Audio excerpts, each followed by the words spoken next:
Imagine somebody hands you a box that can make anything. You ask it for an apple, and when you lift the lid, there is an apple. You ask it for something that has never existed, and there it is, breathing. Here is the strange part. The box does not decide what to make until you open it. Before the lid comes up, it has not chosen. Every possibility is still living there, all at once. That is the story everybody gets told about quantum mechanics, and it is roughly right, and buried inside it is a single word that physics cannot define. Until. Until means there is a moment. So which moment? What happens physically at the instant the possibilities stop being possibilities and one of them becomes the fact? There is no equation for that. There never has been. And strangely, that hole is not the thing that frightens the people who work on this. Something else does. Something much quieter. By the end of tonight, you will know exactly what it is. Get comfortable. Subscribe if you have not already and stick around, because the road there runs through a cat that was never meant to be a mascot and 5 surveys almost nobody talks about. Let's begin.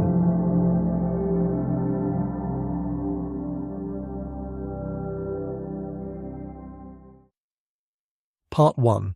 The box that hasn't decided. Imagine somebody hands you a box. It is an ordinary box, closed, about the size of a shoebox, and the person handing it to you explains that this box can make anything.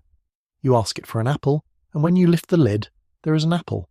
You ask it for a pencil, and there is a pencil. You ask it for something that has never existed, some impossible animal out of a children's story, and when you open the box, there it is, breathing.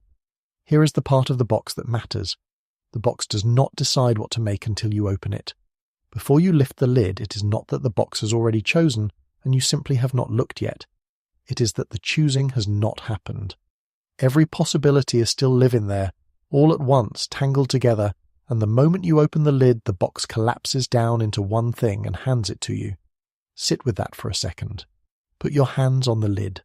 The cardboard is cool and slightly rough under your fingers, and the box is perfectly still, and inside it, right now, is not one thing waiting in the dark. Inside it is everything you might have asked for, layered on top of itself, none of it more real than any of the rest. There is no apple in there yet. There is no pencil. There is no impossible animal. There is a kind of pressure of possibility, and it is holding steady, and it will hold steady for as long as you leave the lid down. Now lift it. Whatever is in there, it is one thing. It is solid. It has a weight and a temperature and an outline, and the moment you can see it, all the other versions are gone so completely that there is no trace they were ever there. You cannot get them back. You cannot check what they were. The box will not tell you, and neither will anything else. That is the story. And if you have ever watched a documentary about quantum physics, or read a popular science article about it, or had it explained to you by a friend at a party who was very confident about it, you have heard some version of that box. It is the standard explanation. It is how the strangest theory in science gets translated for the rest of us, and it is not wrong exactly. A particle, according to the ordinary account, does not have a definite position before you measure it. It exists in what physicists call a superposition, a combination of every place it could be and every state it could be in, and the act of measurement forces it into one.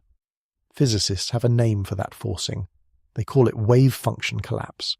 There is a whole school of thought built around it, the one most people are taught, and it is usually called the Copenhagen interpretation, after the city where its founders argued it into shape in the 1920s. So far, so familiar. Now I want you to look at the sentence again, because there is a word buried in it that I did not notice for years, and once you see it, you cannot stop seeing it. The box does not decide until you open it. Until. Until is a word about time. Until means there is a moment. Until means there is a before and an after and a boundary between them, and something happens at that boundary. So here is a reasonable question, and it is the question this entire video grows out of.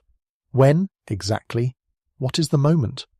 What physical event, describable in the language of physics, marks the instant when the possibilities stop being possibilities and one of them becomes the fact?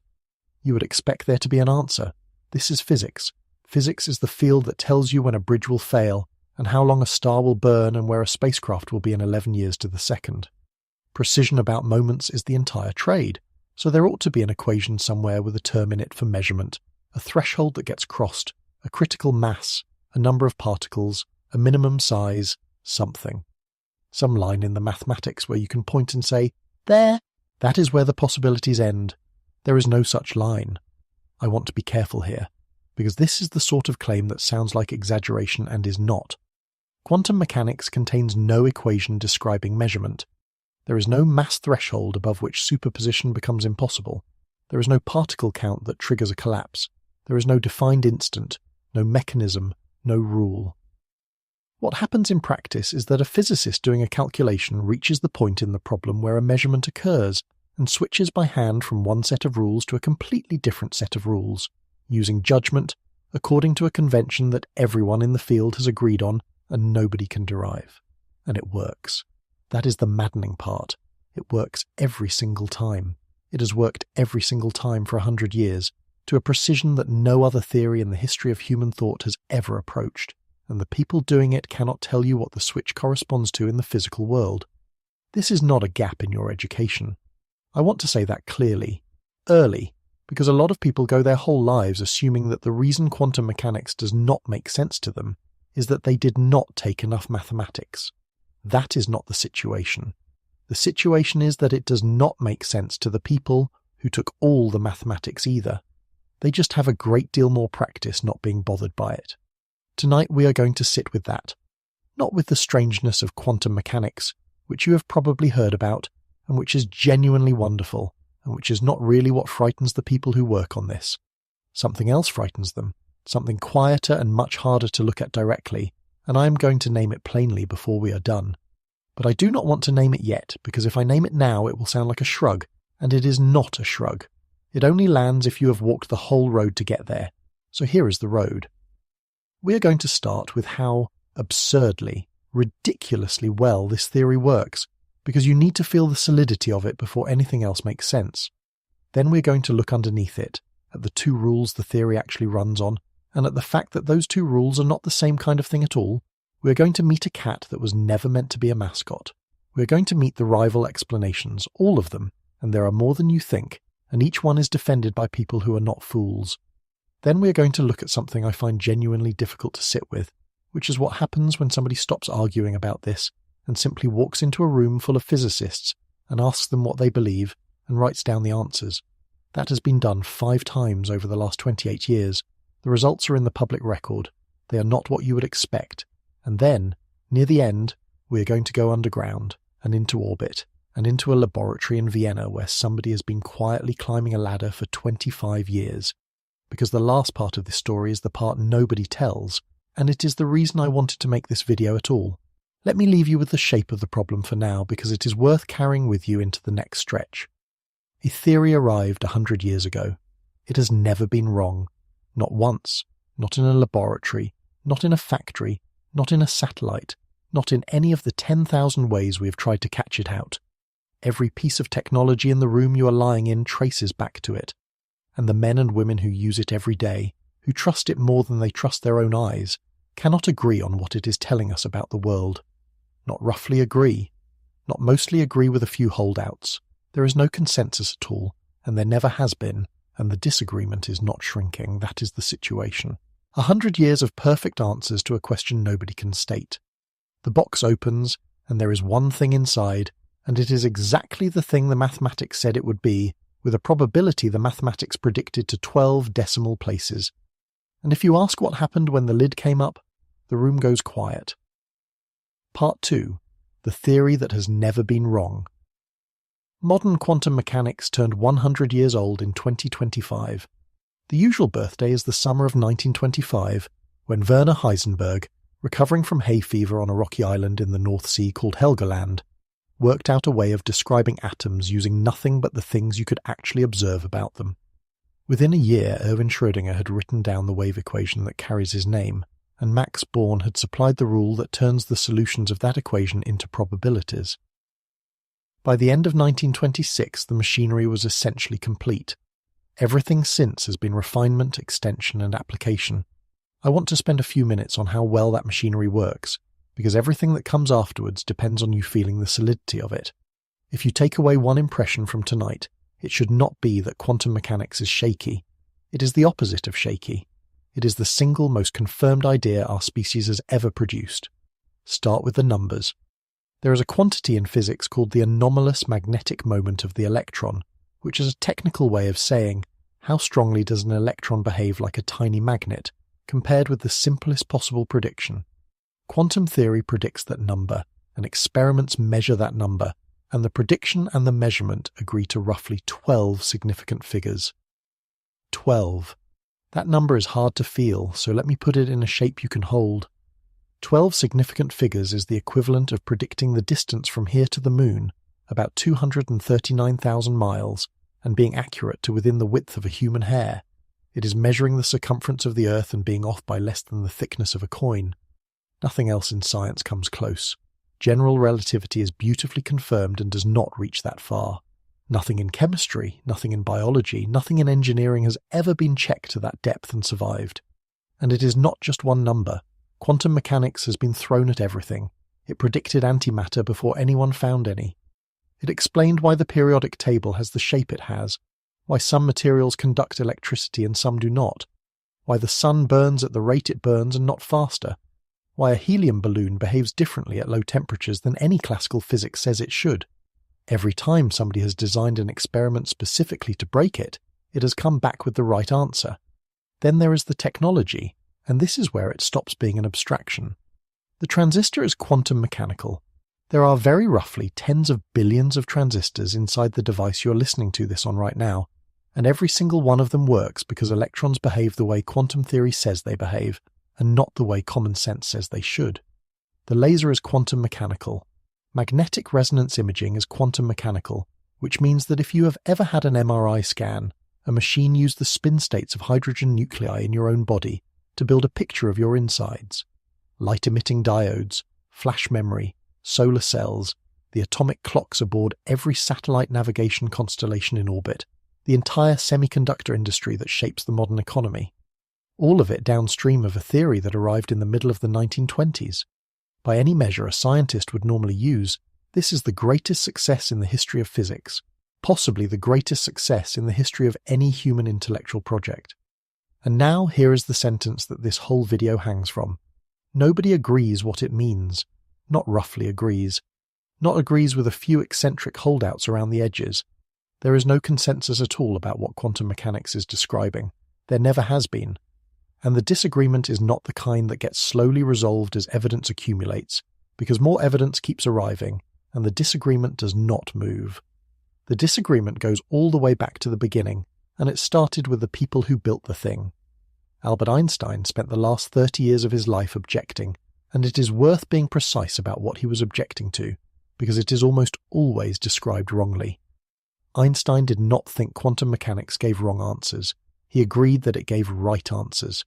His objection, which he set out with Boris Podolsky and Nathan Rosen in 1935, was that a theory can give right answers and still not be a description of anything. A weather forecast can be extremely accurate and still not be a description of the atmosphere. Einstein thought quantum mechanics was a forecast, and he thought there was an atmosphere underneath it that we had not found yet. Schrödinger, whose equation this all runs on, was never comfortable with the standard reading of his own work and stayed uncomfortable until he died. Louis de Broglie, who supplied the original idea that matter behaves like waves, proposed an alternative account in 1927, was talked out of it, and then went back to it decades later and spent his remaining years developing it. Two of the founders of the theory spent their careers unconvinced by the interpretation their own mathematics had been handed. I want to show you why that is such an unusual situation, because on its own it might sound like the sort of philosophical quibbling that scientists enjoy over drinks and then forget about. It is not. Look at how every other theory in physics is built. Newtonian mechanics comes with an inventory. There are particles, they have positions and masses, there are forces between them, and the equations tell you how the positions change. If you ask a physicist what Newtonian mechanics says the world is made of, you get an answer in one sentence, and every physicist gives you the same sentence. General relativity comes with an inventory. There is a four-dimensional geometry. It has curvature, matter, and energy. Tell the geometry how to bend, and the geometry tells matter and energy how to move. Again, one sentence, and every relativist agrees with it. Statistical mechanics comes with an inventory. There are molecules, enormous numbers of them, bouncing around, and temperature and pressure are what you get when you stop tracking them individually and start counting. In every one of those cases, you can write down what exists and then derive what you will observe. That is the normal direction of travel in physics. You describe the world, and the observations fall out of the description. Quantum mechanics runs backwards. It gives you, with unmatched precision, what you will observe. It does not give you an agreed account of what exists. There is a mathematical object at the center of it called the wave function, and the equations tell you exactly how that object changes over time, and the Born rule tells you exactly how to turn it into the probability of any measurement result you like. What the object is, whether it exists in any meaningful sense, whether it is a physical thing or a mathematical bookkeeping device or a description of somebody's expectations, is not settled. It has been argued about continuously for 100 years by some of the most careful minds the species has produced, and it is not settled. There is a linguistic clue to how strange this is, and it hides in plain sight. When physicists talk about this, they use a particular word. They say interpretation, the Copenhagen interpretation, the many worlds interpretation, the de Broglie-Bohm interpretation. Now stop and notice something. There is no interpretation of general relativity. There is no interpretation of thermodynamics. Nobody attends conferences on the interpretation of electromagnetism. That word appears in exactly one branch of fundamental physics, and it appears there because the theory arrived without the thing every other theory arrives with, which is an account of what it is about. That is the whole. It has been there since 1926, and for most of the century since, the standard response from the profession has been that it does not matter, which is a position I'm going to take completely seriously later on, because it is more defensible than it sounds. But before we get there, I want to show you exactly where the hole is, because it is not a vague philosophical unease. It is a specific, locatable structural fault in the theory as written, and once you see the shape of it, every argument in this field turns out to be an argument about the same thing. There are two rules underneath quantum mechanics, and they are not the same kind of thing at all. Part 3. One rule. Too many. The first rule is the Schrödinger equation, and it is one of the cleanest pieces of physics ever written. It is deterministic. It is continuous. It is smooth, and it is reversible. You feed it the state of a system right now, and it hands you the state of that system at any moment in the future, with no ambiguity whatsoever and no room for argument. Run it forwards and you get tomorrow. Run it backwards and you get yesterday. In its logical character, it is exactly the kind of law Newton would have recognized and approved of. There is nothing mysterious about it at all. The strange part is what it predicts. Under the first rule, a system left alone develops superpositions and then keeps them. If a particle is in a combination of two states, and that particle interacts with the detector, the equation does not say the superposition ends. It says the superposition spreads. Now the detector is in a combination of two states. If the detector is connected to a screen, the screen goes into a combination of two states.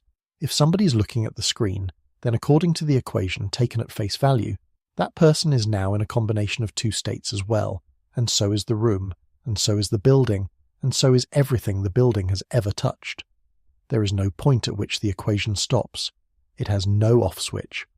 Left alone, the Schrödinger equation predicts a universe in which everything is a smeared combination of everything it could have been, spreading outward forever, and no single history anywhere. That is obviously not what we see. So there is a second rule. The second rule applies when a measurement happens. It is probabilistic rather than deterministic. It is instantaneous rather than continuous. It is discontinuous and it is irreversible. When it applies, the superposition ends. One outcome survives, with a probability given by a formula called the Born rule, and every other outcome vanishes so completely that no experiment has ever found the slightest trace of one afterwards. There is a small historical detail here that I find quietly astonishing, and it is worth 30 seconds. Schrödinger wrote his equation believing the wave was a real, physical, smeared-out distribution of charge in ordinary three-dimensional space. That is what he thought he had discovered. The probability reading, the one every physics student on Earth is now taught, was supplied a few months later by Max Born, and Born first put it in a footnote. Not in the body of the paper. In a footnote, added while the paper was already being typeset. The interpretation that the entire world now teaches as the meaning of quantum mechanics was bolted onto somebody else's equation, in proof corrections, against the wishes of the man who wrote it. While we are here, The same correction applies to the other piece of quantum strangeness everybody has heard of. Heisenberg's uncertainty principle is usually taught as a limit on knowledge.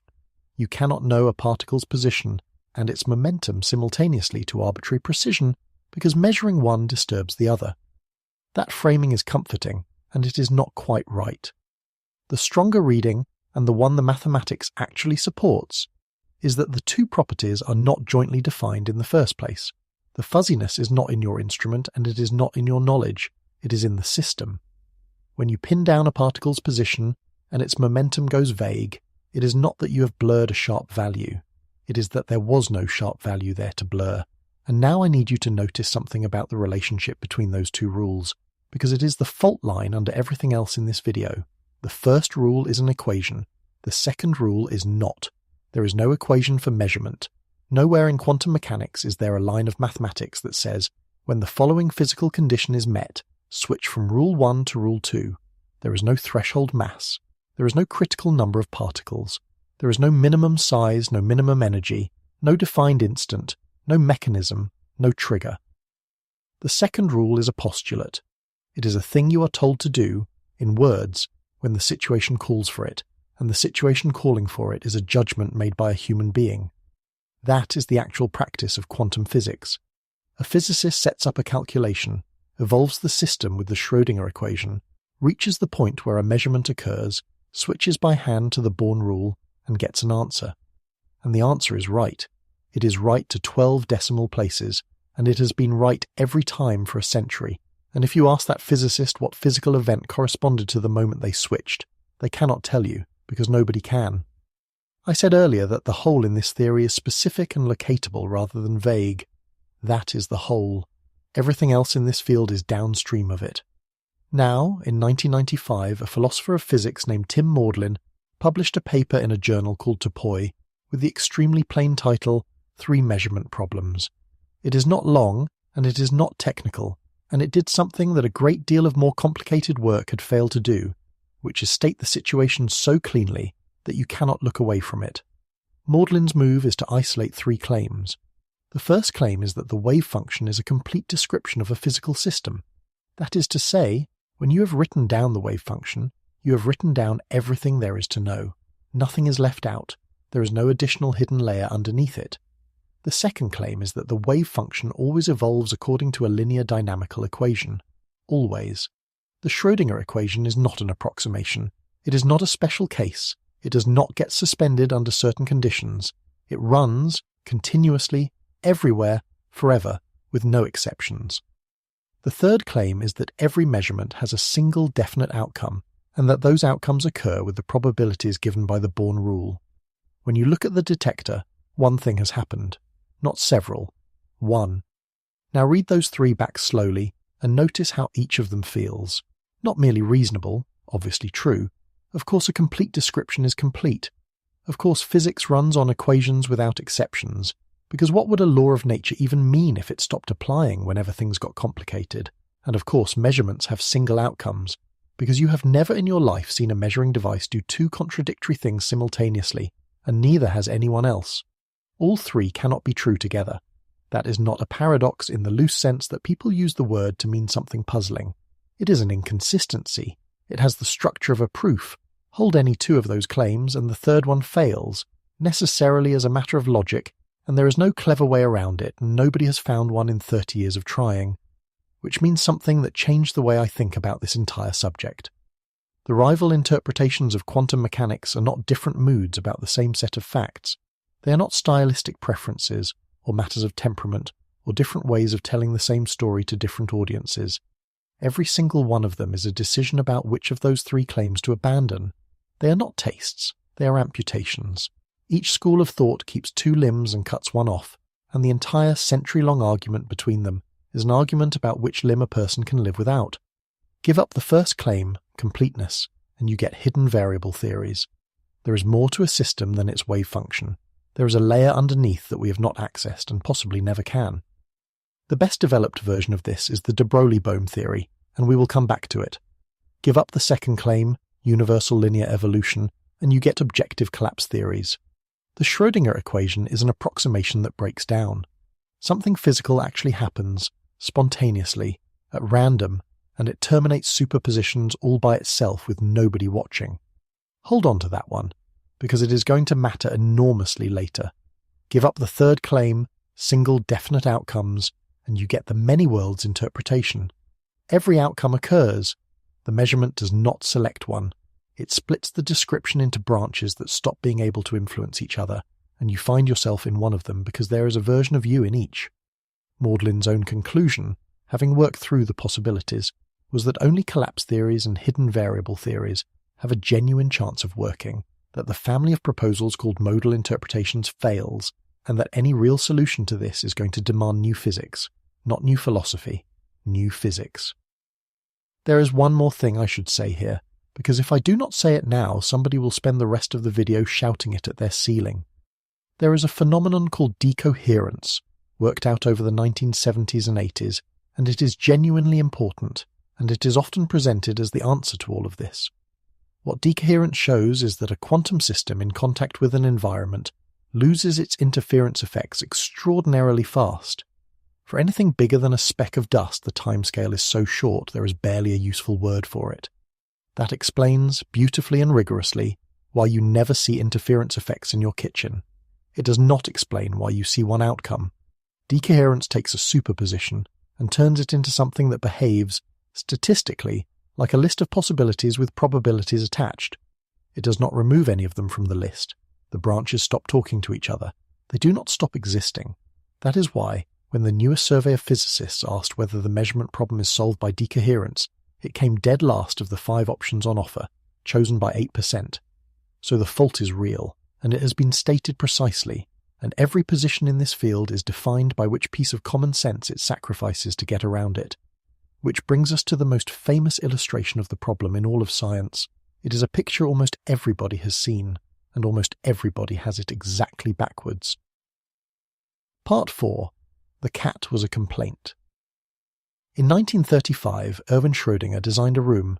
Picture it with me for a moment, and I want you to notice how ordinary it is, because the ordinariness is the entire point. There is a steel chamber, sealed, about the size of a wardrobe. Inside the chamber there is a small quantity of radioactive material, so small that over the course of 1 hour there is an even chance, a perfect 50-50, that exactly one atom in it will come apart. There is a Geiger counter positioned to notice if that happens. Connected to the counter there is a mechanism holding a hammer. Beneath the hammer there is a glass flask of hydrocyanic acid, and in the chamber, unaware of any of this, there is a cat. The hour begins. The chamber is dark and quiet. Nothing moves. Somewhere in that small quantity of material, an enormous number of atoms are sitting in the state they have sat in since they were forged inside a dying star, and each one of them has some tiny chance of coming apart in the next 60 minutes, and the arithmetic works out so that the chance of at least one of them doing it is exactly 1/2. Stay in the room for a moment. It is warm in there.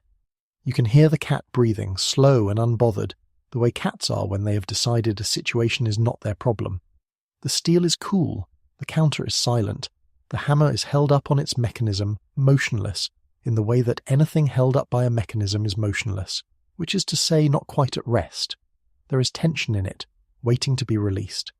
The flask below it is full and still, and the surface of the liquid does not move at all, because nothing in the room has moved for 30 minutes, and nothing has happened. That is the important thing to feel, not that something has happened and you have not been told. Nothing has happened, in the sense that no fact has been laid down, no decision has been taken, no path has been chosen. The room is not withholding information from you. According to the mathematics, there is no information in the room yet to withhold. The atom has not decided. The counter is waiting on the atom. The hammer is waiting on the counter. And the cat, breathing steadily in the dark, is waiting on all of them, and is, according to the equation as written, in a state that has no name in any language a person has ever spoken. Here is what quantum mechanics says about that material at, let us say, the 30-minute mark. The atom has not decayed, and it has not decayed. It is in a superposition of both, and the mathematics is unambiguous about this. This is not a metaphor, it is what the equation says. And the Geiger counter is wired to the atom, so the counter has both clicked and not clicked. And the hammer is wired to the counter, so the hammer has both fallen and not fallen, and the flask is under the hammer, Follow the chain to the end and you get a cat that is both alive and dead. Now. The reason Schrödinger built that room is the thing almost nobody knows, and it changes everything about how you should hear the story. He was not delighted. He was not presenting a marvellous feature of nature for our appreciation. He was making a complaint. The whole construction is what philosophers call a reductio ad absurdum. You take somebody's position, you follow it faithfully to its logical end, and you show that the end is ridiculous, and you argue that therefore something in the position must be wrong. Schrödinger was arguing against the orthodox reading of his own equation. The room was an accusation. The cat was the evidence for the prosecution. And what happened next is the sort of thing that would make a good short story if it were not true. The scientific culture that followed kept the demonstration and quietly lost the objection. The image was too good. A cat in a box, alive and dead at the same time, is a wonderful thing to put on a poster and a t-shirt and the cover of a magazine. And so over the following decades, Schrödinger's argument that quantum mechanics produces absurd conclusions was gradually reshaped into a beloved illustration of how wonderfully strange quantum mechanics is. The complaint became the mascot. I have always found that funny in a slightly bleak way. A man builds the sharpest weapon he can against an idea, and the idea takes the weapon and hangs it on the wall as decoration. But I want to be fair to the century that did it, because the cat did accomplish something real, and it is not what Schrödinger intended, and it may be more useful. Up until 1935, the measurement problem was a problem about atoms. It lived in a domain the size of a nanometer, populated by objects nobody has ever seen or ever will, and it was consequently very easy to file away as a technicality of the microscopic world. Whatever was going on down there, it plainly was not going on up here. Schrödinger's room broke that filing system. By wiring an atom to a hammer, he built a bridge from the scale where superposition is uncontroversial to the scale where it is unthinkable, and once that bridge exists, you cannot unbuild it. If the atom can be undecided, and the atom is physically coupled to the counter, and the counter to the hammer, then either the undecidedness stops somewhere along that chain or it does not. And if it stops, something must make it stop, and we are back to the hole in the theory. That question is now a research program with equipment and budgets attached. Physicists today use the term Schrödinger cat state as a technical term. It means a superposition of two states of a system made of very many particles, and over the last 2 decades those states have gone from thought experiment to laboratory object. They have become the tool for probing the boundary between the quantum world and the ordinary world, the place where, if there is a place, one set of rules hands over to another, and they let people ask 2 questions that were, until recently, unaskable. Why do we not see everyday objects in 2 configurations at once? And could we ever? That first question has a decent answer, and I gave you the outline of it a few minutes ago. Decoherence. Objects the size of a coffee cup are being bombarded constantly by air molecules and photons and thermal radiation, each of which carries away information about where the cup is, and the interference effects die faster than any measurement could catch them. That is not mysterious, and it is well understood. The second question does not have an answer. It has an ongoing experiment. Because if the ordinary reading of quantum mechanics is right, then there is no ceiling. Superposition is universal. It applies to everything, and the only reason we do not see a cat in 2 states is that keeping a cat isolated from its environment is a practical impossibility rather than a physical one. Build a good enough box and the cat goes into superposition, and the fact that we cannot build that box is an engineering complaint, not a law of nature. But if one of the collapse theories is right, then there is a ceiling. There is a real, physical, findable mass at which superposition stops being possible, because something in the world reaches in and ends it. And a ceiling is the kind of thing you can go looking for. So somebody went looking.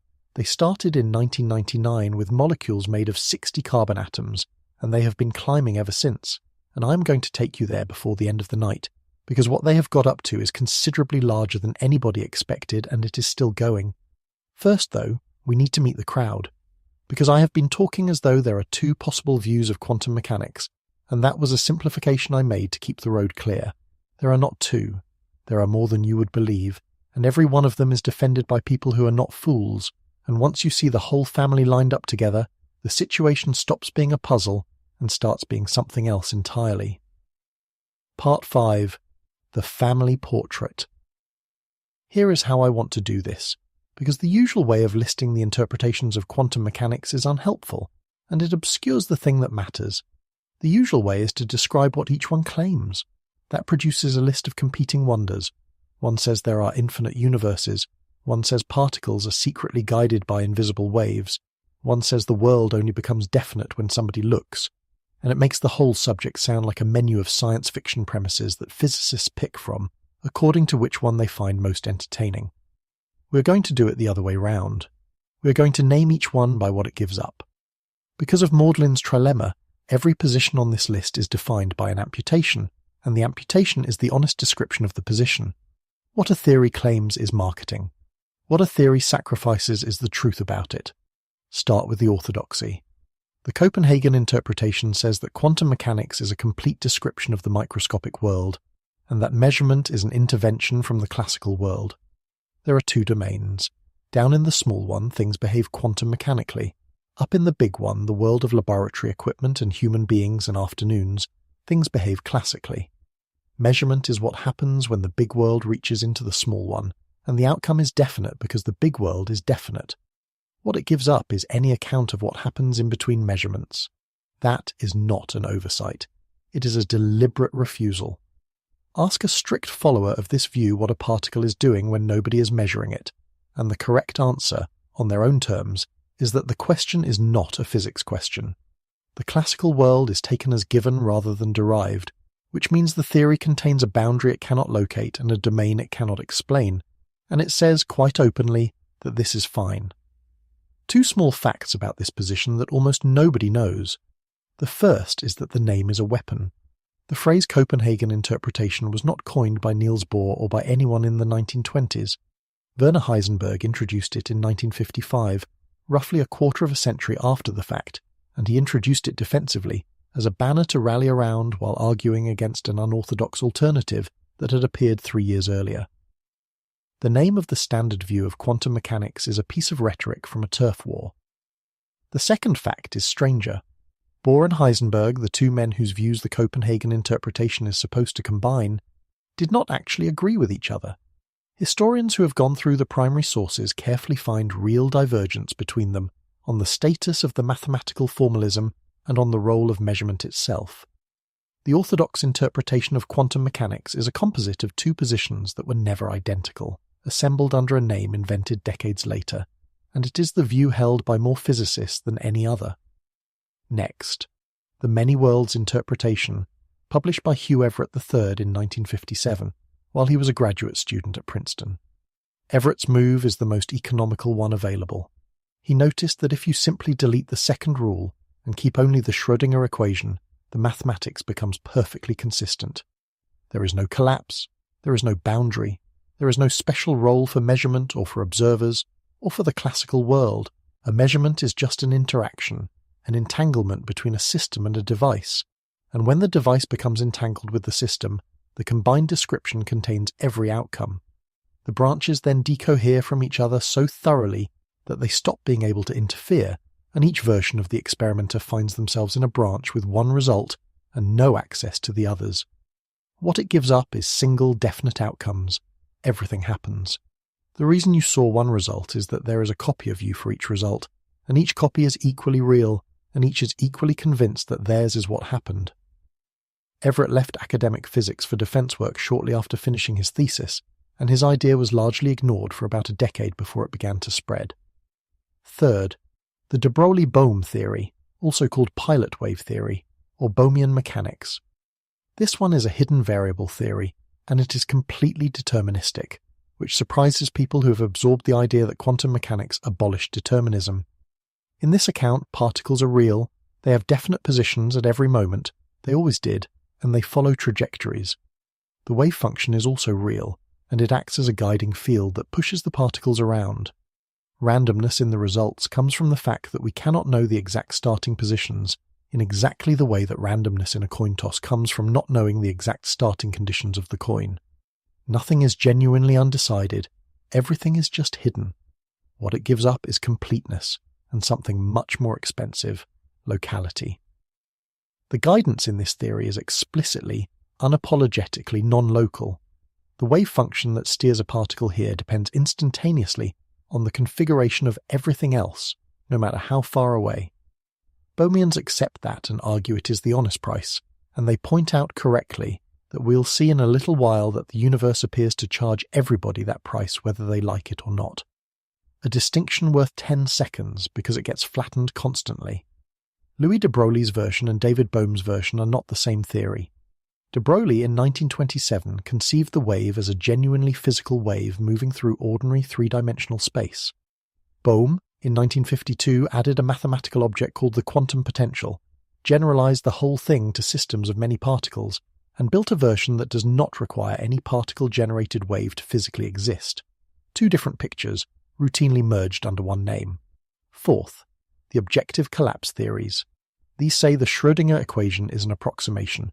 Collapse is not something an observer does, it is something the universe does, spontaneously, at random, all by itself, whether anyone is watching or not. Every particle has some minuscule probability per second of being suddenly localized. For a single atom, the rate is so low that it might not happen once in the age of the universe. But the rate scales with how much stuff is in superposition, so for anything the size of a cat, the localization happens so fast that the superposition never gets off the ground.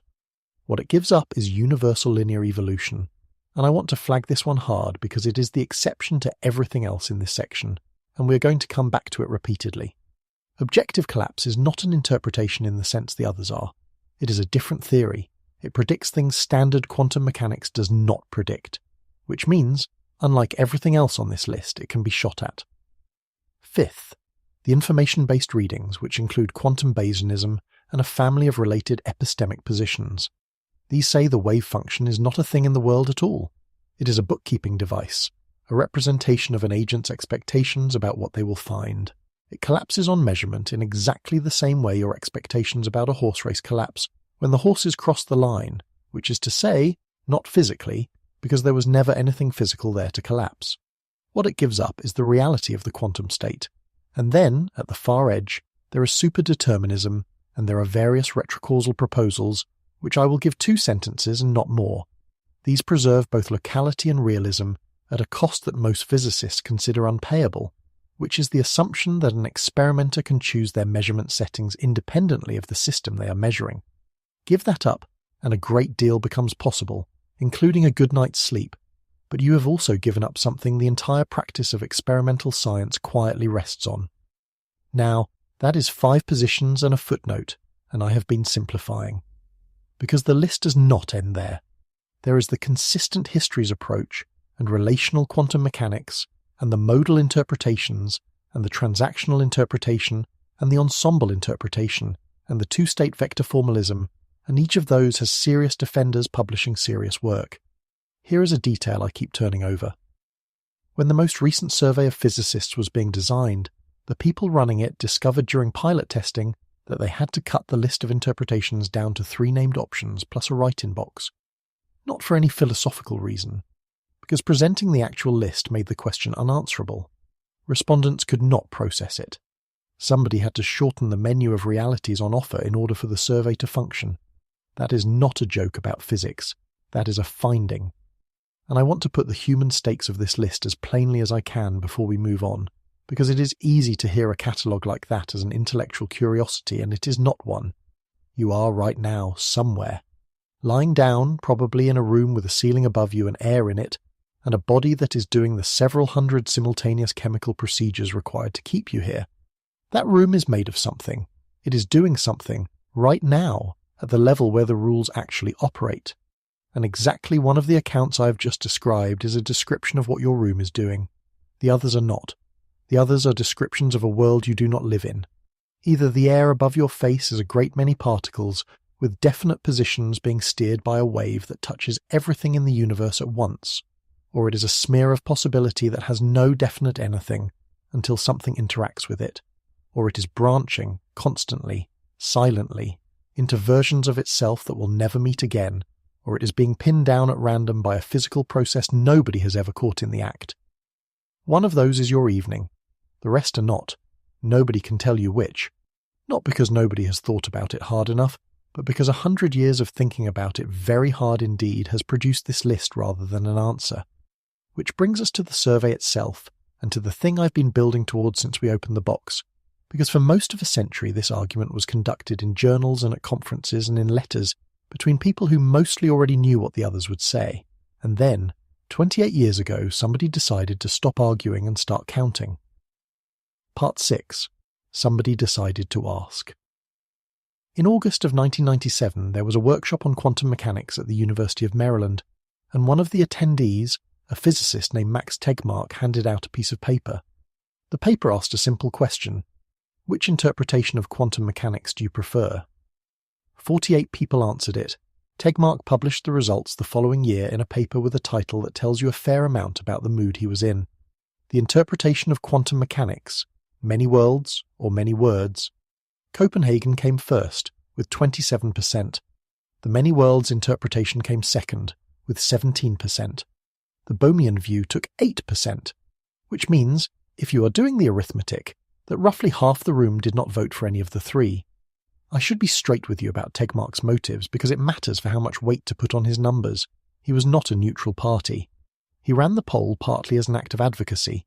He wanted to dispel the widespread assumption of the time that Copenhagen was hegemonic, and that many worlds was a fringe position held only by physicists with unusual views about science. He got the result he was hoping for, and he interpreted it as evidence that the old orthodoxy was losing its grip. But he also wrote a sentence in that paper that I want to plant in your mind now, because we are going to come back to it twice more tonight.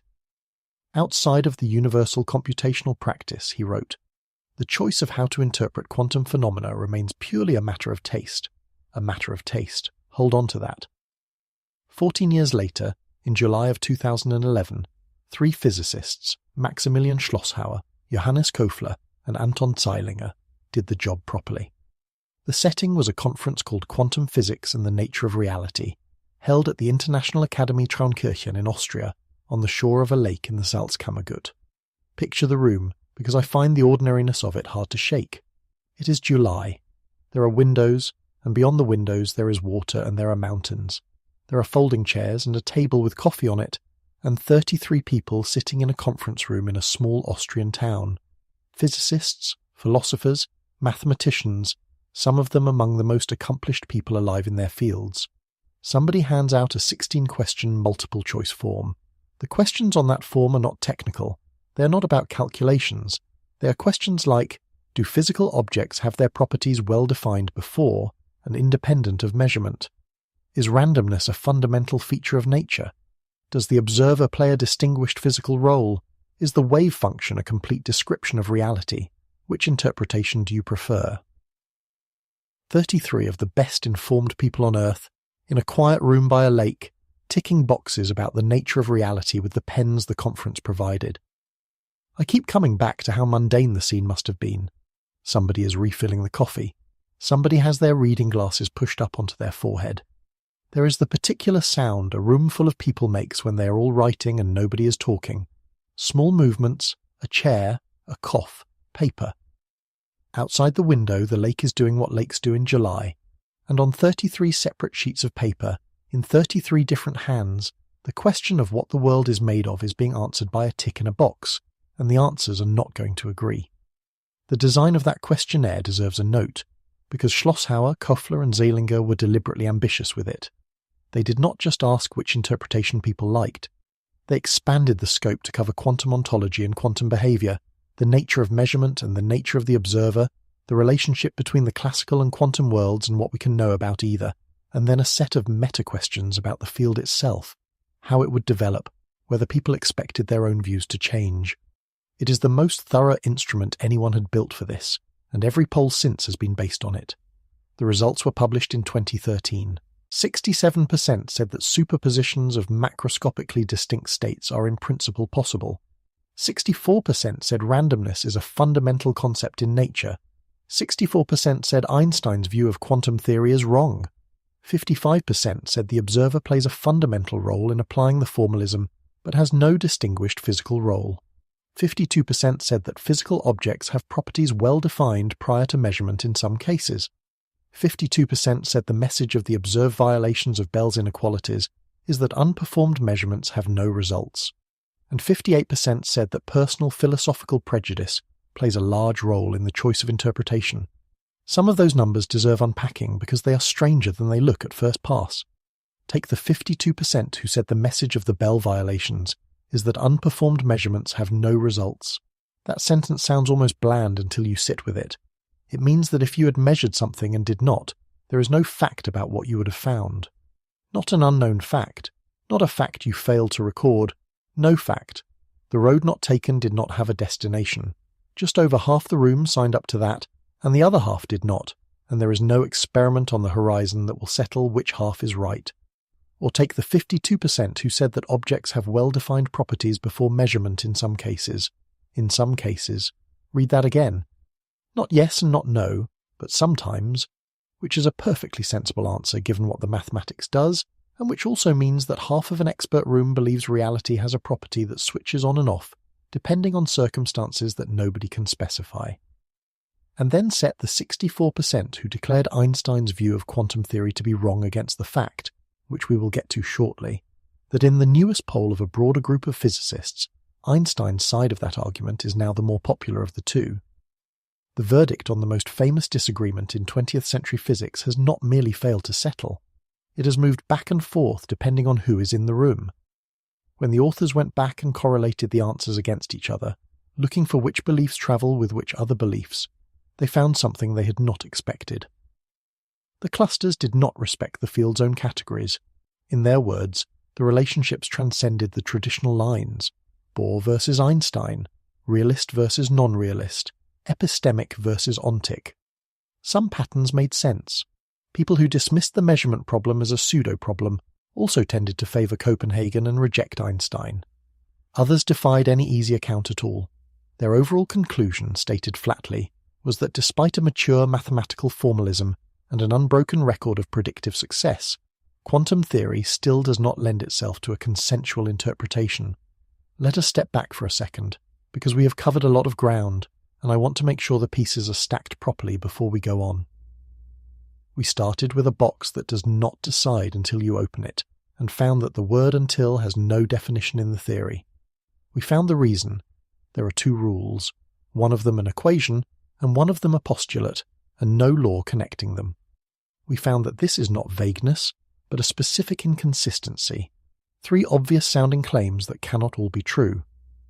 We found that every school of thought in the field is defined by which of those claims it amputates, and we found that there are not 2 or 3 of these schools, but a dozen or more, each with serious defenders, and now we have hard numbers from a real room showing that the disagreement is not a story journalists tell.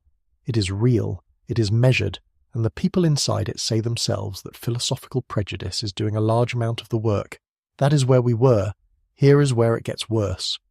2 years after the Austrian conference, 2 more researchers, Travis Norson and Sarah Nelson, ran the same exercise again. Different conference, Bielefeld, in Germany. 76 participants, which is more than twice the Austrian sample. The conference was called Quantum Theory Without Observers, the third of its name. Same questions, same decade, same continent, many of the same fields represented. The de Broglie-Bohm interpretation took 63%. Copenhagen took 4%.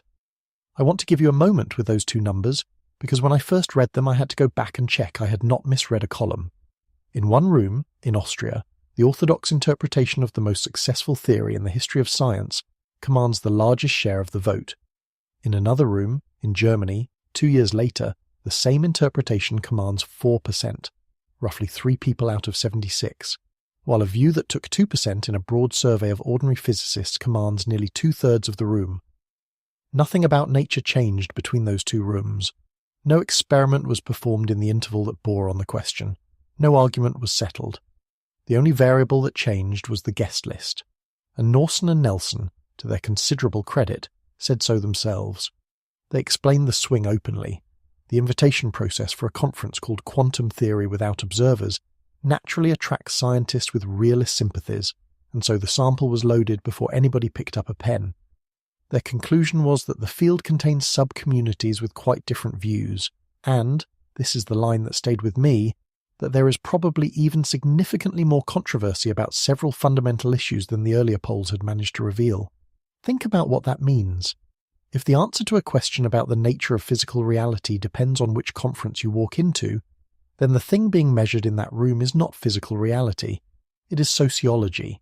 It is a map of who talks to whom, who trained under whom, which textbook a person was handed at 22.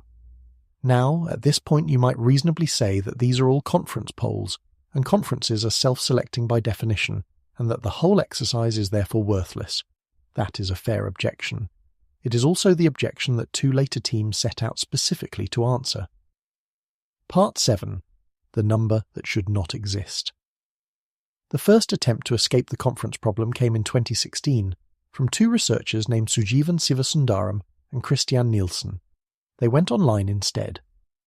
They surveyed 149 physicists of all specializations, drawn from 8 universities across several countries, not foundation specialists, not people who had chosen to attend a conference about the meaning of quantum mechanics, just physicists, condensed matter people, particle people, astrophysicists, people who use quantum mechanics on a Tuesday and do not think about what it means on a Wednesday. It remains one of the 2 most representative samples anybody has collected. Copenhagen took 39%, Everett's Many Worlds took 6%, de Broglie-Bohm took 2%, all other interpretations combined took 17%, and 36% had no preferred interpretation at all. Their own conclusion was delivered without drama, and it is one of the quietest, devastating sentences in this literature. Foundational concepts in quantum mechanics, they wrote, are still a topic that only a minority of physicists are familiar with, while also, they added, deeming it important. Most physicists think the question matters. Most physicists have not looked into it. Which brings us to the newest data, and to the reason I wanted to make this video now rather than 5 years ago. In July of 2025, as the theory approached its 100th birthday, a team of 5, Petr Jedlička, Szymon Kos, Martin Schmid, Jiří Vomlel and Jan Slavik, ran the poll again. They took the original Austrian questionnaire, selected the 10 questions they judged most essential, and deployed it across the 4 largest research institutions in the Czech Republic: the Czech Academy of Sciences, Charles University in Prague, Masaryk University in Brno, and the University of South Bohemia, together with their attached research institutes. They were careful about it in ways I appreciate. They restricted the analysis to people whose specialization was mathematics, physics, or information science. And they threw out every questionnaire completed in under 8 minutes, on the reasonable grounds that nobody answers these questions honestly that fast. 40 valid responses survived the filtering. Answering any individual question was optional, so the sample size shifts a little from question to question, and I will give you those numbers as we go because they matter. Preferred interpretation, 30 respondents. Copenhagen, 60%. De Broglie-Bohm, 23%. Other 10%. Everett's Many Worlds, 7%. I want to say the obvious thing out loud because I do not want you walking away with a false impression of how solid any of this is. 60% of 30 respondents is 18 people. 18. That is a small number, and this whole field is built on small numbers, and I would rather you know that than not. But now watch what happens across the other questions, because the small sample tells a consistent story that the larger samples also tell. Is the quantum mechanical description of reality by a wave function complete? 36 respondents. Bohr's answer, that it is complete, 22%. Einstein's answer, that it is not, 36%. And the most popular answer, at 42%. I do not know. There is another way. 100 years after the most famous argument in modern physics, the single most popular position on the Bohr-Einstein question is neither Bohr nor Einstein. 2 of the greatest minds of the 20th century spent decades on this, and the plurality verdict of the profession is a shrug. The measurement problem is, what? 37 respondents. None of the above, 32%. Will be solved in some other way, 24%. A pseudo-problem, 19%. A severe difficulty threatening quantum mechanics, 16%. Solved by decoherence, 8%. Nothing there commands even a third of the room. The largest single group of respondents, asked to characterize the central foundational problem in their own subject, selected none of the above. And then there are the 2 questions that I think about most. How often have you switched to a different interpretation over your career? 36 respondents. Never, 17%. Once, 3%. Several times, 28%. And the largest group at 53%. I have no preferred interpretation. More than half, More than half of a filtered, screened sample of professional physicists and mathematicians asked which account of quantum mechanics they hold answered that they do not hold one. The most common position among physicists on what quantum mechanics means is not a position. It is a blank. And the last question: how much is the choice of interpretation a matter of personal philosophical prejudice? 35 respondents. Not at all, 17%. A little, 26%. A lot, 57%. 57%. Set that beside the Austrian number from 14 years earlier, 58%. Different country, different sample, different decade, different selection method, 1 percentage point apart. I have sat with this longer than is probably healthy, and I want to try to say clearly what it is that gets me about it. This is not an accusation from outside. Nobody has caught physics doing anything. This is not a philosopher complaining that physicists are naive, or a journalist looking for a story, or somebody on the internet who has decided that scientists are hiding something. This is a self-report. It is what the people who built the most accurate description of nature our species has ever produced said, anonymously, on a form, when somebody asked them. They said, "When we choose what to believe about the foundations of our own subject, our personal philosophical taste is doing a lot of the deciding." They have been saying it at the same rate for at least 14 years, and more than half of them, asked to name which account they hold, declined to name one at all. Remember what Tegmark wrote in 1998, A Matter of Taste. When he wrote it, it read like a shrug, an amiable acknowledgement that reasonable people can differ on a question that does not affect the calculation. Read it again now, with these numbers in front of you, and it stops being amiable. If interpretation is a matter of taste, then taste is doing load-bearing work at the foundations of physics, not decorative work, structural work. Taste is holding up the floor. The authors of the 2025 study put it in careful academic language, and it is worth hearing exactly how they phrased it. Their results, they wrote, reveal a continuing deep rift within the physicists' community. Then this: that situation is atypical for other canonical physical theories, and they do not expect it to be resolved anytime soon, absent significant theoretical or experimental progress in this field or another. And then the line that I keep returning to. Physicists, they wrote, for the most part seem to be aware of the inherent shakiness of quantum foundations. They know. They have known the whole time. They are not hiding it. They are not confused about it. They are not in denial. They simply have a job to do, and the job does not require an answer. And so the question sits there, year after year, and everyone gets on with it. There is one more finding in that study that I think explains a great deal, and it came out of a piece of statistical machinery, rather than a single question. The team ran what is called a Bayesian network analysis, which is a way of asking which answers travel together. If I know how somebody answered question 3, what does that tell me about how they answered question 9? They ran it 40 separate times, each time leaving one respondent out to see which link survived every version. 3 links survived all 40 runs. One of them is this: physicists who take Bohr's side, who say the wave function is a complete description, are markedly less likely than anybody else to have ever changed their minds about interpretation. The authors offer an explanation for that, and it is not a flattering one, and it is almost certainly correct. Copenhagen is the default interpretation taught in undergraduate and graduate courses. It is what is in the textbook. It is the version handed to a 22-year-old alongside the mathematics, usually in a single paragraph, usually without any indication that alternatives exist or that anyone has ever objected. So for the large majority of physicists who never specialize in foundations, it very likely remains their preferred interpretation, for the same reason your first language remains your first language. And this is not one study's quirk. Sivasundaram and Nielsen found exactly the same correlation independently, a decade earlier, in a completely different sample. Preferring Copenhagen tracks strongly with never having reconsidered. 2 teams, 2 methods, same result. The leading position in the field is also the position most closely associated with never having looked at the others. There is a serious response to everything I have just said. It is not a dodge and it is not laziness, and if you want to understand why this situation has persisted for 100 years without a crisis, you have to take it seriously. The response is, so what? Part 8. The case for not caring.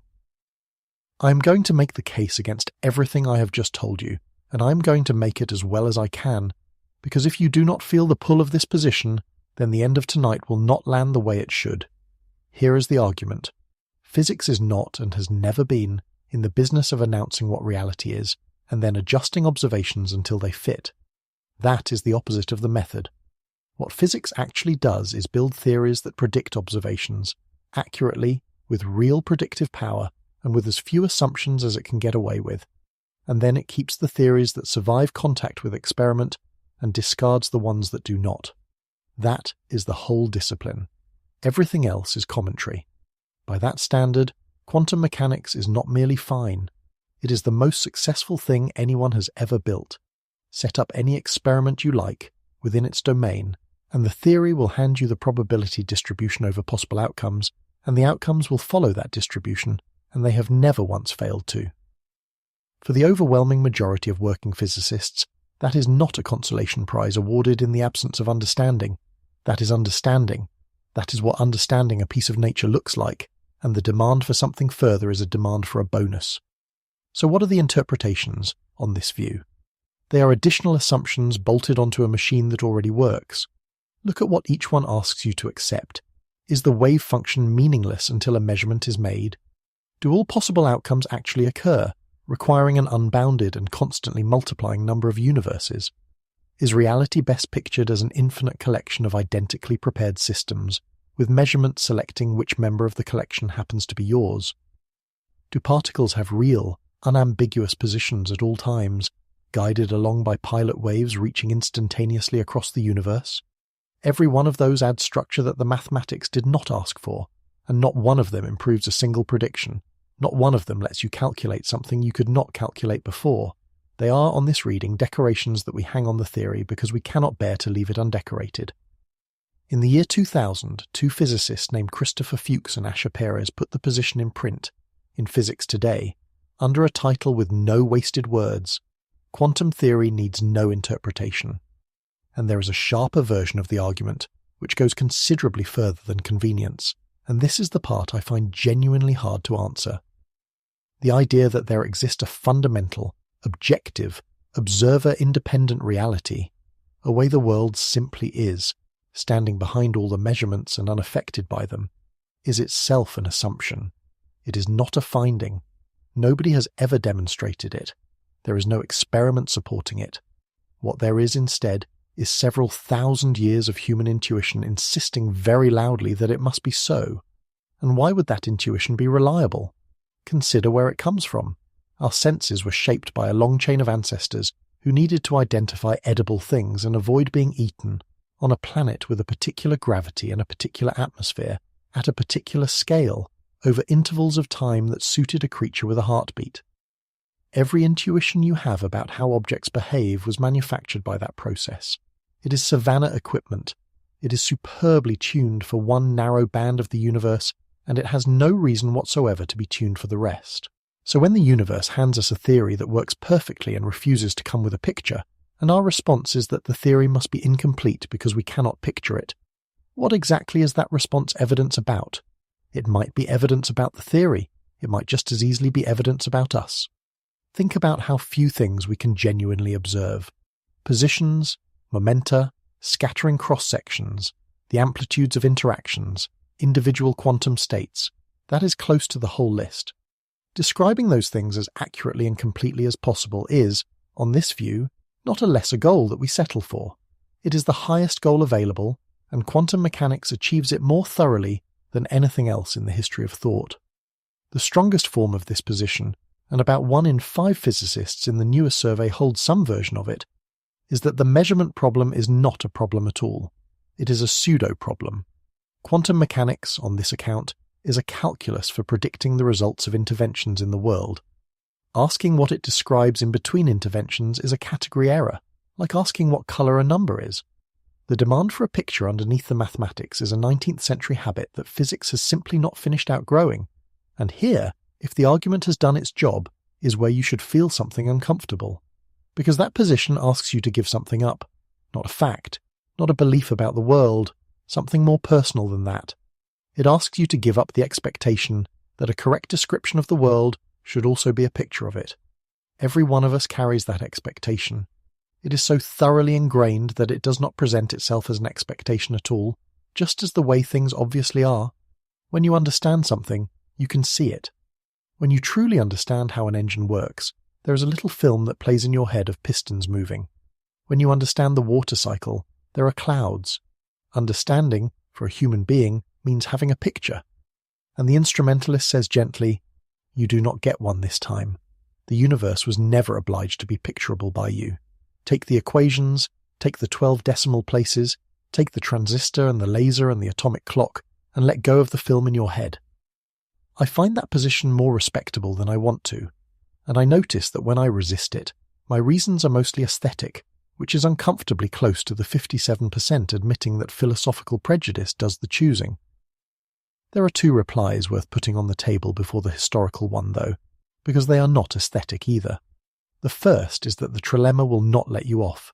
If the interpretations really were optional decorations hung on a working formalism, they would not be forced choices between three claims that cannot coexist.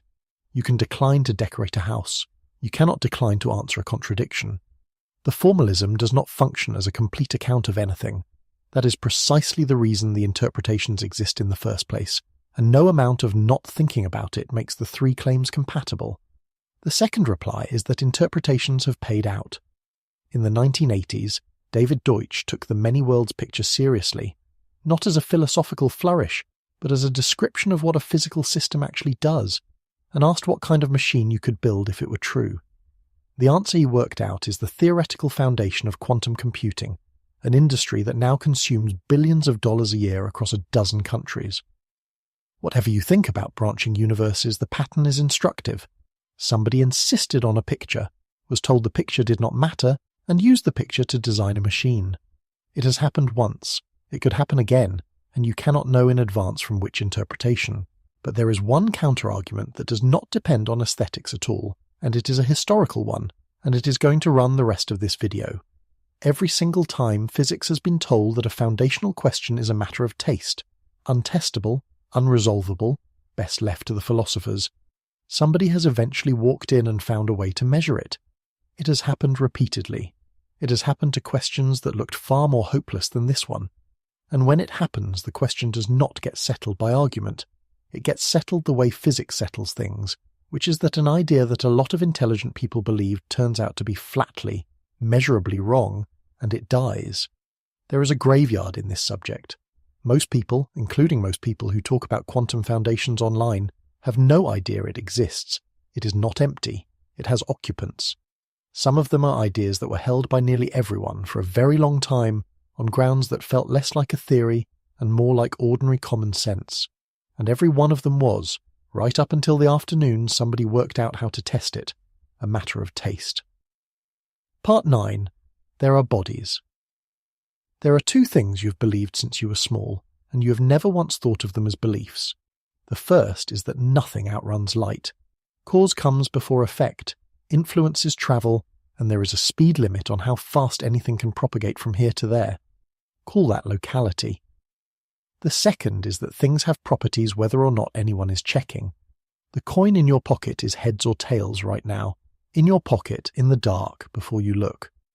The moon is somewhere specific at this moment, even though nobody on the night side of Earth happens to be pointing a telescope at it. Call that realism. Together those two assumptions have a name: local realism. And for the whole of human history, right up until the middle of the 20th century, they were not a scientific position at all. They were the background of the world. They were the thing that any scientific position was written on top of. In 1964, a physicist named John Stuart Bell, working at CERN, did something with those two assumptions that nobody had thought was possible.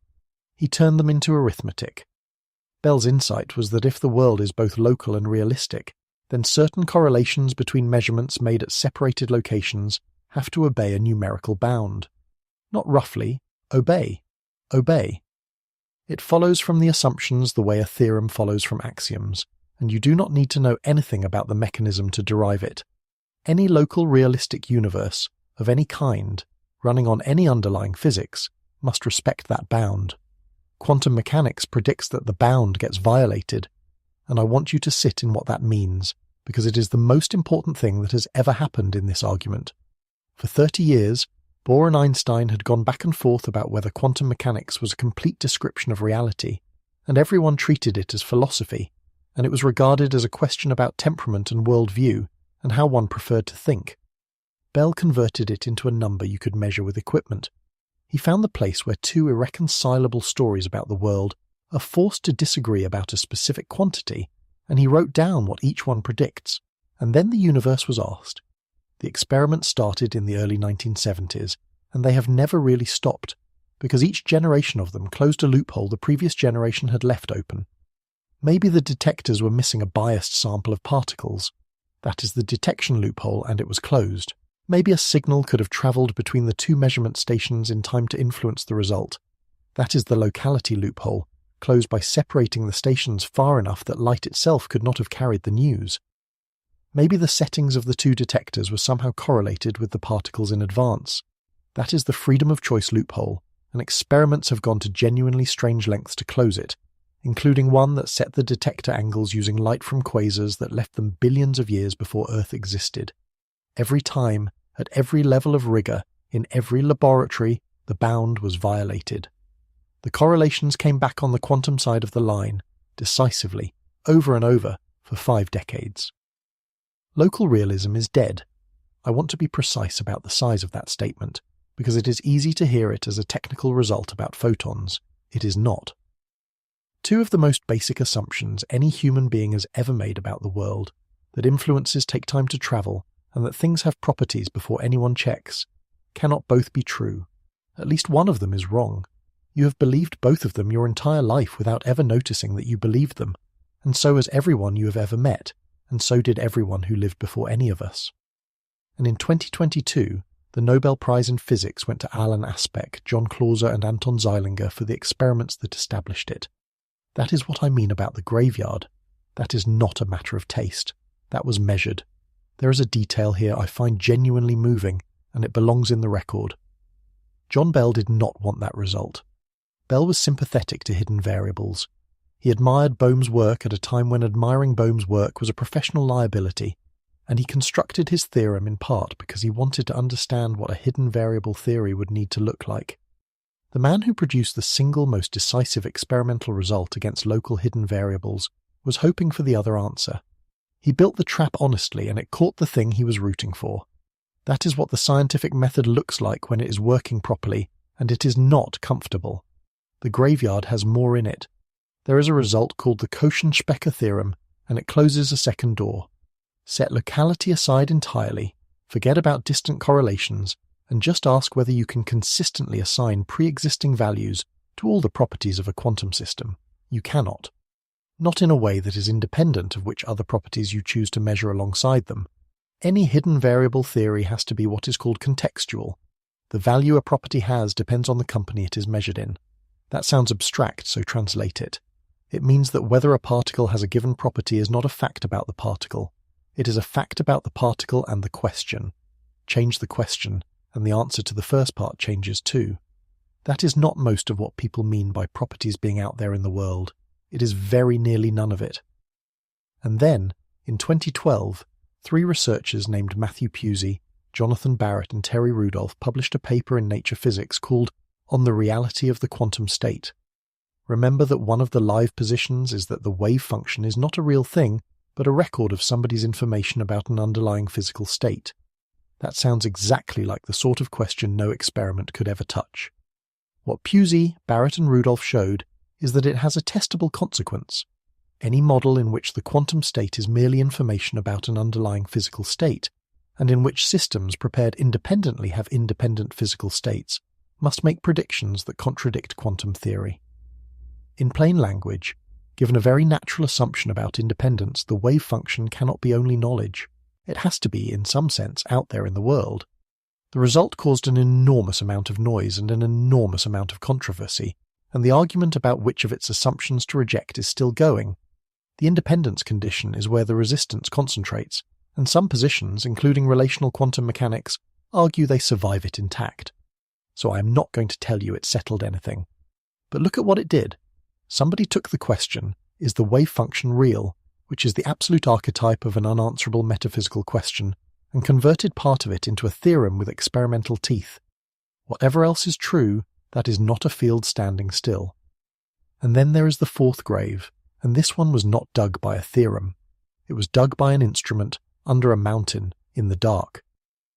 Two people, working independently, the Hungarian physicist Lajos Diossi and the English mathematician Roger Penrose, proposed the same beautiful idea. What if gravity is what collapses the wave function? The reasoning runs like this. Put a mass in a superposition of two locations.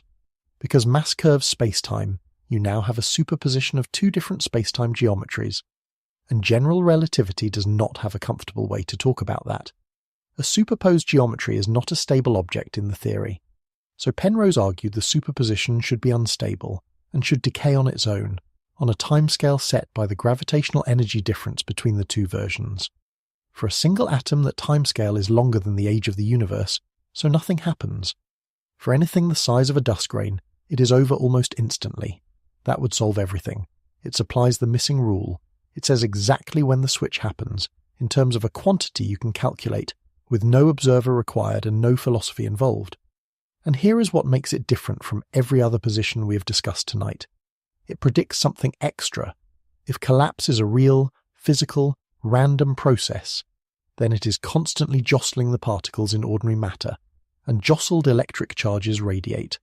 Which means that if this model is correct, every lump of matter in the universe should be emitting a faint, permanent, spontaneous glow of X-rays, for no reason, forever, without anything being done to it. Not a metaphor. An actual, calculable, in-principle, detectable trickle of photons coming out of a block of material sitting in a room by itself. So in 2020, a team, Sandro Donardi, Cristian Pichicchia, Catalina Coteanu, Lajos Diossi himself, Matthias Laubenstein and Angelo Bassi, went and looked for it. They did it at the Gran Sasso National Laboratory in Italy, which sits under about 1,400 metres of Apennine limestone, beside the motorway tunnel that runs through the same mountain. The rock is the point. It cuts the flux of cosmic ray muons by something like a factor of 1,000,000, which is what you need if the signal you're hunting is a whisper. Down there in the dark, they put a germanium detector and waited for the glow. Picture the shape of that experiment for a moment. There is no beam. There is no collision. There is no moment where somebody presses a button and something happens. There is a piece of germanium in a shielded box under a mountain, and there are people upstairs, and there is a great deal of time. The whole apparatus is a question phrased as patience. If the model is right, sooner or later a nucleus will emit a photon it had no business emitting, and the detector will register it, and then another, at a rate the theory predicts precisely. Nothing came. They set a bound on the effective size of the nuclear mass density about 3 orders of magnitude tighter than anything before it, a 1,000-fold improvement, and the natural parameter-free version of the Diossi-Penrose model does not survive it. One of the most decorated physicists alive proposed an elegant answer to the deepest question in his subject, and a box of germanium under an Italian mountain, by not doing anything at all, killed it. I want to be honest about the size of that kill, because overselling it would be the easiest thing in the world and I would rather you trusted me. Ruling out the parameter-free version does not end the family. You can reformulate the model with a free parameter, and it survives, pushed into a corner rather than eliminated. The constraint squeezes, it does not exterminate, but squeezing is exactly the point. That is what an experimental science does to a question. It squeezes, and eventually there is nowhere left to stand. And that changes what the impasse is, because if you had told me at the beginning of tonight that the difference between two theories of reality could be settled by a detector waiting in the dark for a light that never arrives, I would have said that sounded like the kind of thing physics does not get to do with questions this fundamental. It does. It has. And it is doing more of it right now than at any point in the last 100 years, which is where the rest of this video is going. But before we get to the machines, there is one thing I've been putting off, and we should do it slowly, because it is the strangest quiet fact in the whole subject. We should talk about what the world is actually made of. Part 10. What it is actually made of. Slow down with me for a while. This part has no argument in it.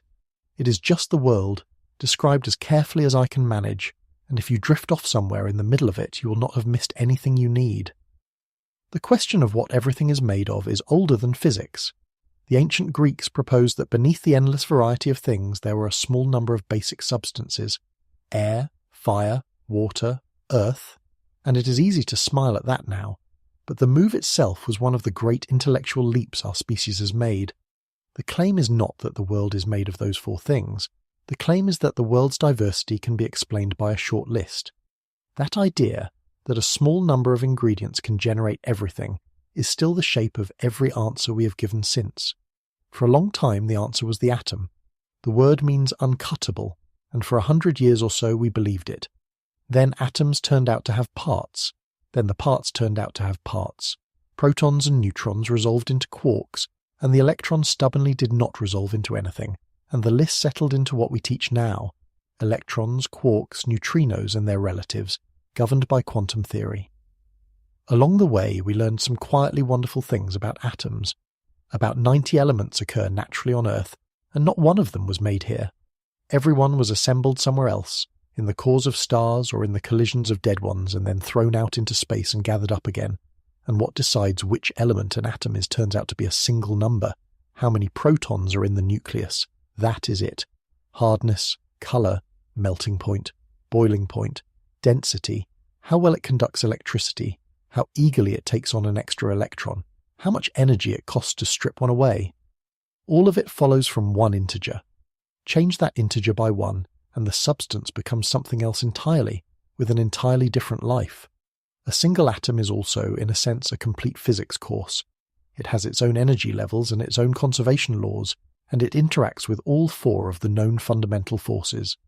Everything physics knows is visible somewhere inside one atom, if you know where to look. But atoms are not the bottom, and neither are the particles inside them, and here is the part I find hardest to hold in my head. Quantum field theory, which is what quantum mechanics grew into once it was made compatible with relativity, says that particles are not the fundamental objects. Fields are. A field in this sense is not a thing sitting somewhere in space. It fills all of space.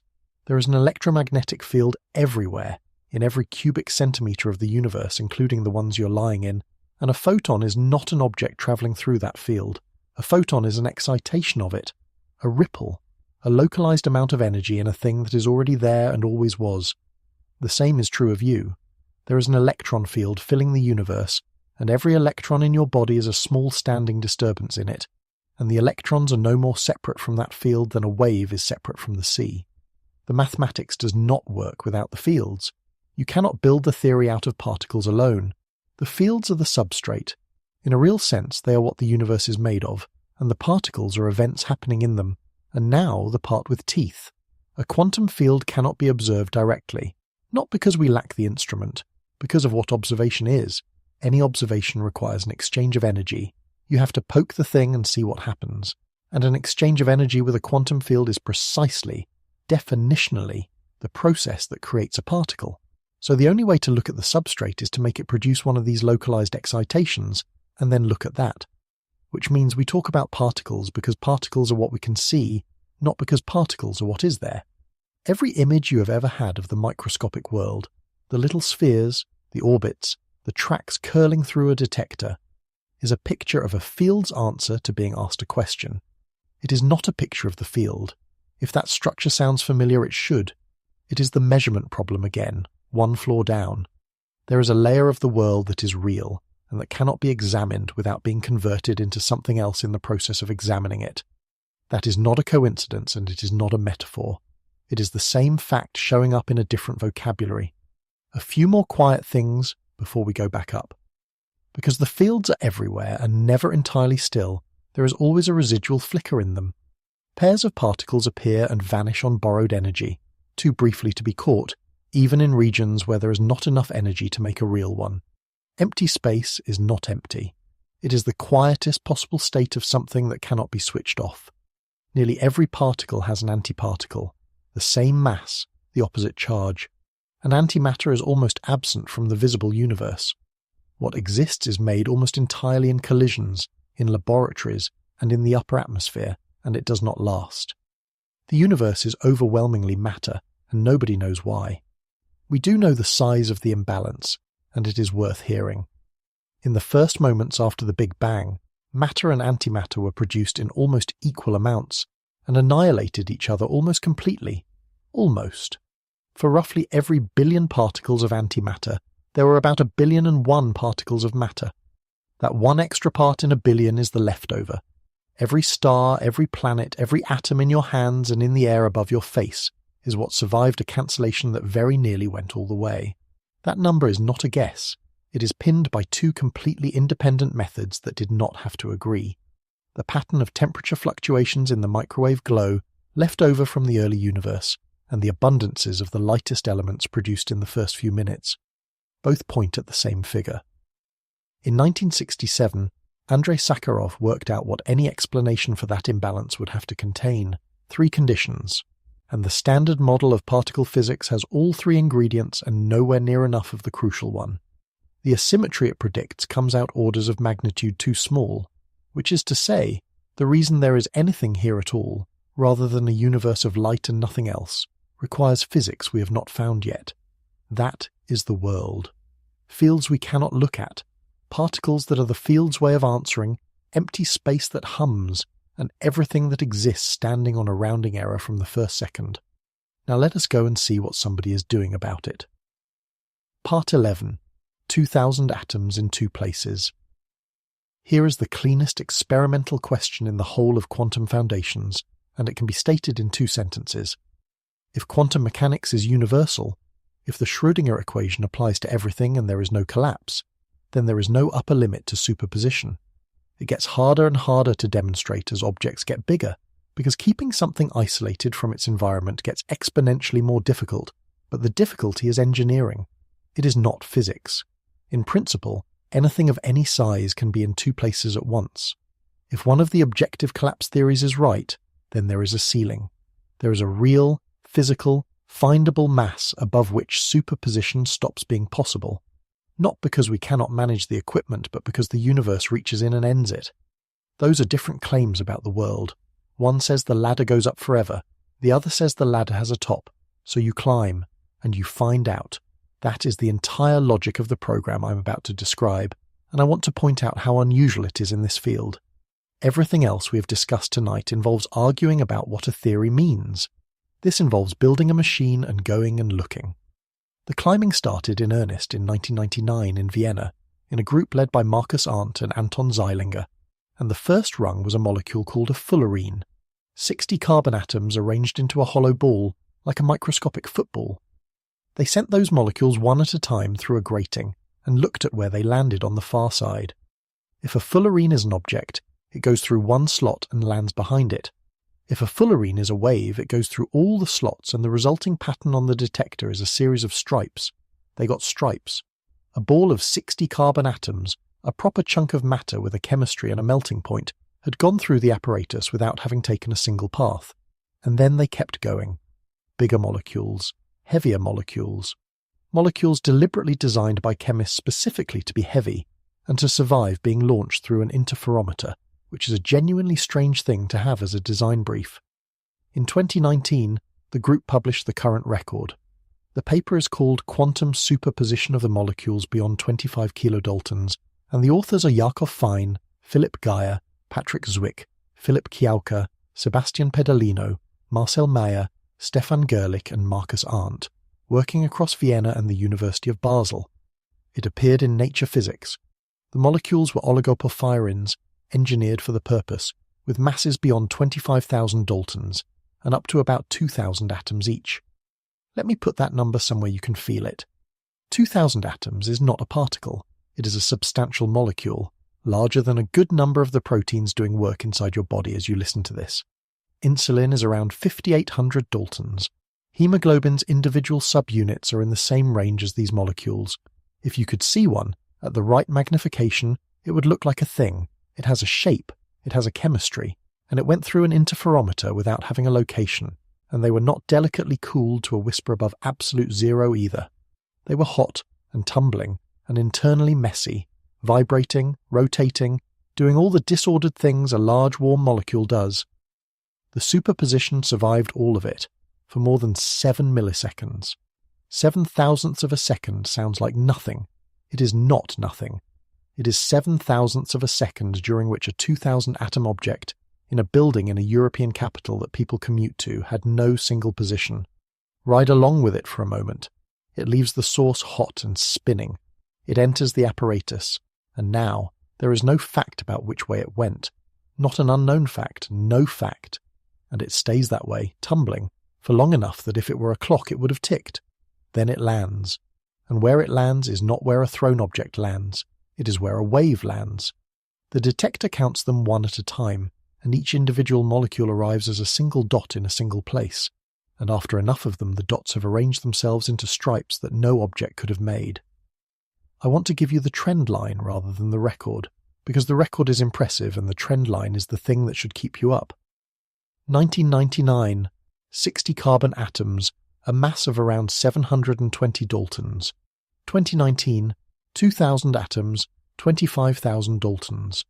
That is a factor of more than 30 in mass in 20 years, and before the fullerenes it had been done with single atoms, and before that with electrons, and before that it was a thought experiment that Richard Feynman said contained the only mystery in quantum mechanics. Every decade or so somebody finds a way to take an object that everybody would have called a solid piece of matter and show that it does not have to have been anywhere in particular.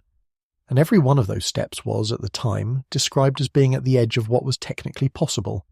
The fullerene experiment required building a molecular beam, a set of gratings a few hundred nanometers apart, and a detection scheme sensitive enough to count individual molecules, and then keeping the whole thing quiet enough that a single stray photon of the wrong wavelength did not ruin the run by carrying away information about which path the molecule took. That is the real difficulty in this business. It is not making the superposition. It is stopping the universe from finding out about it. Because that is what decoherence means at the bench. Every gas molecule that hits your object, every thermal photon it emits because it is warm, every interaction of any kind, is the environment taking a measurement whether you wanted one or not. The bigger the object, the more of those there are, and the faster the interference dies. To go up an order of magnitude in mass, you have to go down an order of magnitude in almost everything else. Pressure, temperature, stray light, vibration. There are groups that have spent entire careers on a single rung. Now here is the part that matters for tonight, and it is stated in the paper itself rather than being my interpretation of it. The authors are explicit that the point of increasing the mass and the macroscopicity of the superposition is to place more stringent bounds on modified quantum theories, such as objective collapse models. That experiment is not a demonstration. It is not there to make a nice picture for a press release. It is a weapon, aimed at a specific family of theories, and every time the mass goes up an order of magnitude, the region those theories are allowed to live in gets smaller. And set that against the surveys, because the two things fit together in a way I find quietly thrilling. In the Austrian poll in 2011, 67% said macroscopic superpositions are in principle possible. In the newest poll, 57% said in principle possible, and 30% said in principle impossible. Almost a third of physicists in the most recent survey expect the ladder to have a top. That is not a philosophical disagreement. That is a testable disagreement about a physical quantity, held by a substantial minority of the field, and there is a machine in Vienna climbing straight towards it. Somewhere between 2,000 atoms and a cat is either a ceiling or nothing at all, and the only way to know is to keep going, and people are keeping going. One more number from that survey, because it says something about how this field actually works. Only 3% of respondents said that macroscopic superpositions are impossible due to a collapse theory. 3%. Collapse models are, as beliefs, deeply unpopular, and they are, as targets, the most valuable things in the subject. That gap tells you what the real epistemology of physics is. What gets tested is not what people believe. What gets tested is what is falsifiable. A theory almost nobody holds is getting the overwhelming majority of the experimental attention, because it is the one that sticks its neck out, and physics is a discipline that goes after necks. Which is, when you think about it, a rather hopeful thing to learn about a field. Popularity does not protect an idea here, and unpopularity does not condemn one. The only thing that determines whether an idea gets shot at is whether it has made itself shootable, and I want to name the human stakes of this before we move on, because it is easy to file molecule interferometry under laboratory curiosity. The line between the quantum world and your world is not a wall. Nobody has ever found a wall. It is a frontier, and it has moved every decade of your life, and it is moving now. Whatever you were taught about quantum weirdness being confined to the very small, the confinement is not a fact about nature. It is a description of how far the equipment has got. So the ladder is climbing towards a number that would separate two of the stories about reality. And it is not the only thing aimed at them. While the molecules get heavier, the The same family of theories is being shot at from three completely different directions at once, from a spacecraft, from a laboratory bench, and, in the most ambitious proposal in the whole field, by gravity itself. Part 12. Shooting at the survivors. The leading objective collapse theory has a name that sounds like a piece of office furniture. It is called continuous spontaneous localization, and it is the model that most of this experimental effort is currently pointed at. The idea is that every particle in the universe is subject to a constant, faint, random process that tries to pin it down to a definite location. The process has two numbers attached to it. One is a rate, how often, on average, a single particle gets localized. The other is a length, how sharply it gets localized when it happens. The values originally proposed were a rate of about one event per particle every 10 to the 16 seconds, and a length of about a 10 millionth of a meter.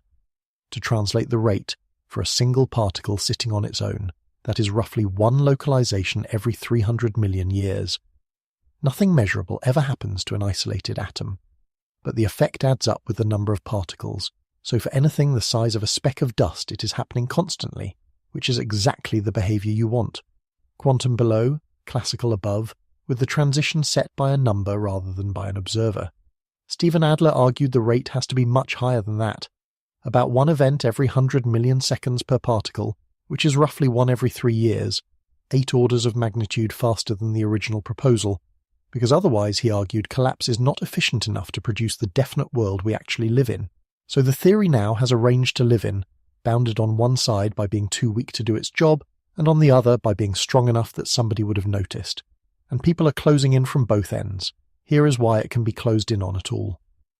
Collapse, in this model, is a random jiggling of matter. Random jiggling means energy going into things that nothing is putting energy into, which means two measurable consequences. Matter should very slightly heat itself, and charged particles being jiggled should very slightly radiate. Both of those are the sort of thing that a sufficiently quiet experiment can look for, and the bounds from spontaneous heating alone already sit at around one event per particle every billion seconds, which puts Adler's version under direct current pressure. Now let me take you somewhere unexpected, because one of the tightest constraints on this theory came from a spacecraft that was not built to test it. In 2015, the European Space Agency launched a mission called LISA Pathfinder. Its job was to prove out the technology for a future space-based gravitational wave observatory, and to do that it had to solve an absurd engineering problem.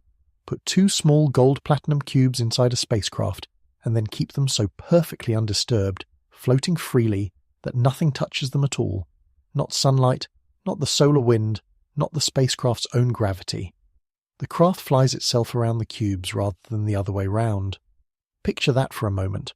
1 million miles from Earth, in the dark, a small spacecraft is holding station around 2 metal cubes that are simply falling, and nothing else in the universe is allowed to touch them. The whole vehicle exists to leave 2 objects alone more completely than any objects have ever been left alone. It worked spectacularly.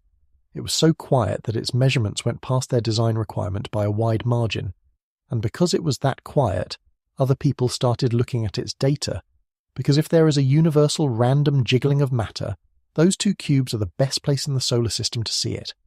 They looked at the translational motion first and set a limit. Then somebody thought to look at the rotational data, the tiny angular wobbles of the cubes, and found that the rotational noise constrains collapse models more tightly still.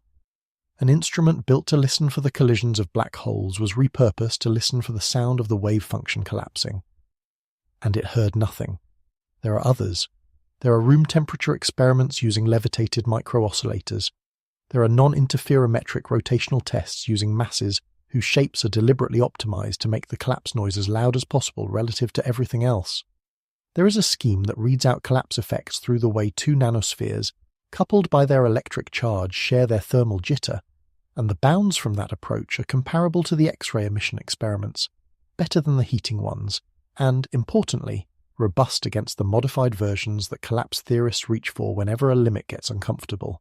And in the last year, papers have started appearing whose titles tell you exactly what has changed about this field.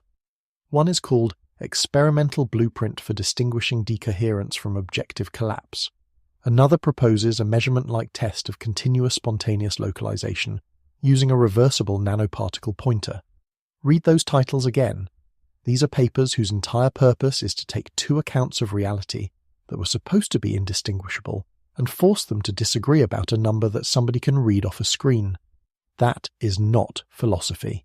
That is a bench. And then there is the most ambitious proposal in the whole subject, and I have saved it because I think it is beautiful.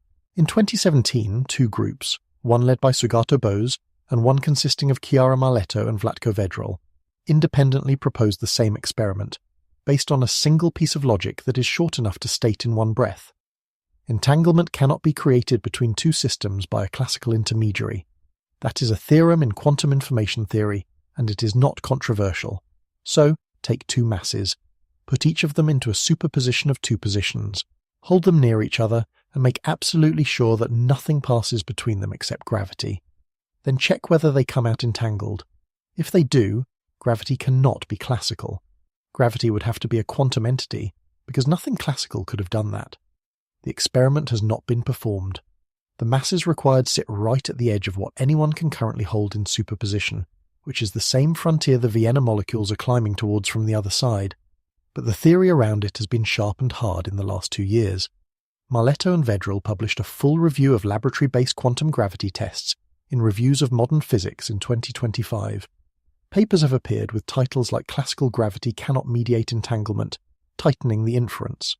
Others have gone hunting for loopholes, identifying semi-classical models of gravity that would evade the conclusion, which is exactly how a proposal gets turned into a rigorous test rather than a hopeful one. There are now parallel schemes using atom interferometry and using interfering quantum clocks. Whether gravity is quantum has been called an unanswerable question for as long as there have been people asking it.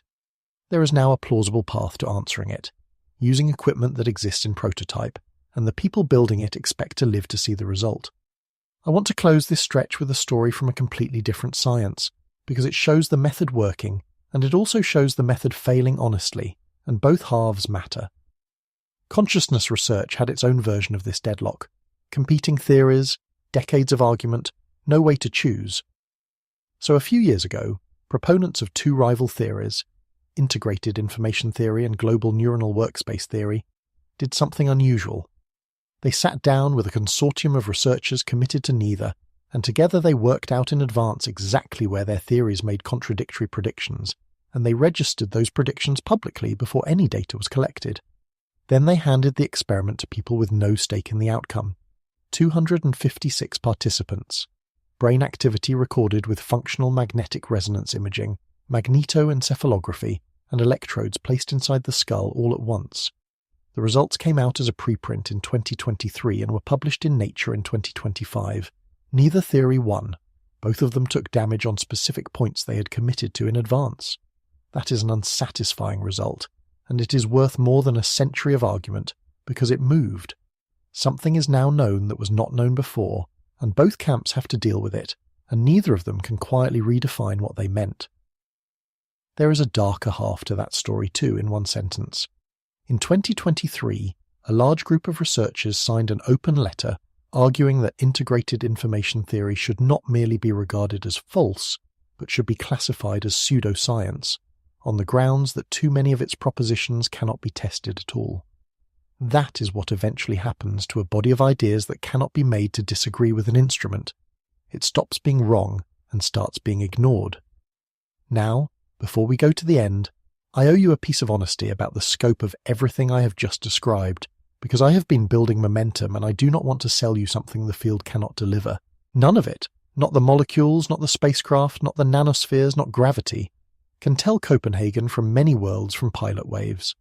Those three really do make identical predictions for every experiment anyone has been able to imagine. On that specific question, the deadlock is exactly as deadlocked as it was in 1957. What all of this can do is find the collapse family, or eliminate it. That is one branch of the tree, not the whole tree, but it is a branch, and it is the difference between a question that experiment cannot touch and a question that experiment is currently touching. Which brings me at last to what I promised you at the start. Part 13. What truly scares them? So, what is it that actually frightens the people who work on this? It is not superposition. Physicists find superposition interesting rather than alarming, and they have had 100 years to get used to it, and it shows up in their calculations every day the way a dial tone shows up in a phone call. It is not the cat.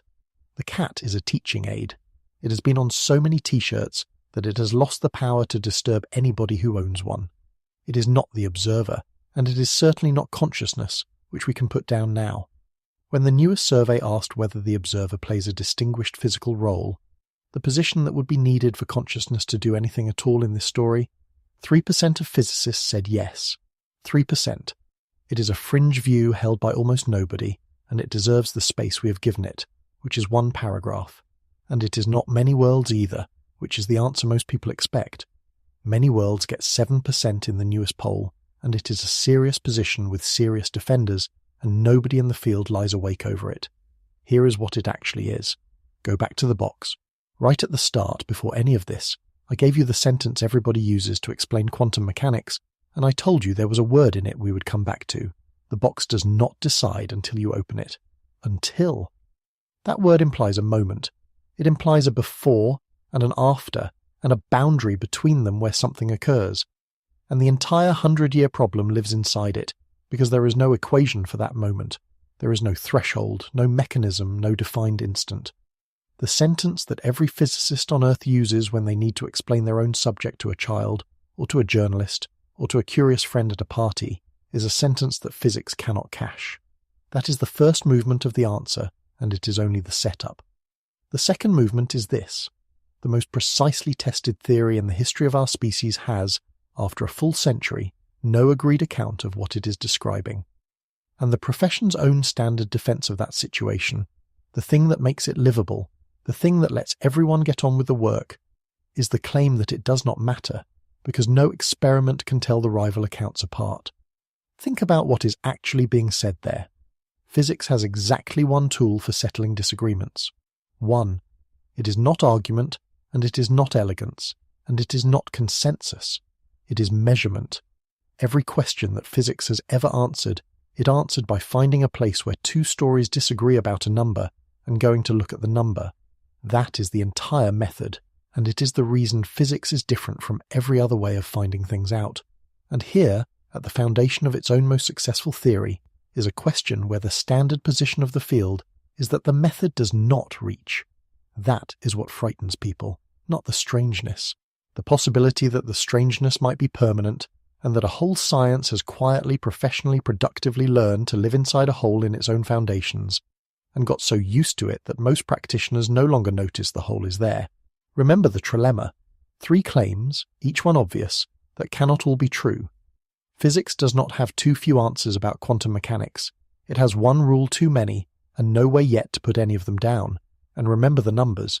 53% with no preferred interpretation, 57% saying philosophical prejudice does a lot of the deciding, 58% saying the same thing 14 years earlier, the authors of the newest study calling it a continuing deep rift, and noting, carefully in the passive voice academics use when they are saying something large, that this situation is atypical for other canonical physical theories. There is something in that I find genuinely difficult, and I want to put it plainly before I let you go. 100 years is the entire life of this theory, and 100 years is also nothing at all. The people who started this argument are all dead. Bohr, Einstein, Schrödinger, Heisenberg, de Broglie, Born, Everett, Bell. Every one of them went into the ground with the question open, and the people who might close it, if it can be closed, have not been born yet. In between is a stretch of time in which a science built the modern world out of a theory it could not explain, and kept going, and did not stop and did not fall apart. I go back and forth on how to feel about that. Some nights it seems like the most alarming thing about physics, a discipline so effective that it can afford not to understand itself. Other nights it seems like the most admirable thing about physics, an honesty so thorough that when it does not know something it simply says so in a survey anonymously and then goes back to work. I have come to think it is both, and that being both is what makes it true. But I am not going to leave you there, because that is not the whole picture, and the part that gets left out is the part I actually wanted to tell you tonight.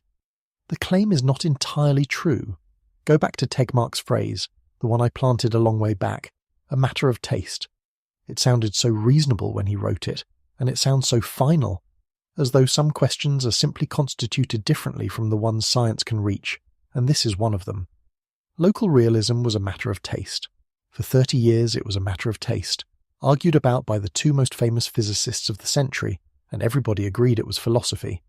And then a man at CERN turned it into an inequality, and other people built the equipment, and it was measured, and it lost, and in 2022 the Nobel Prize was given for it.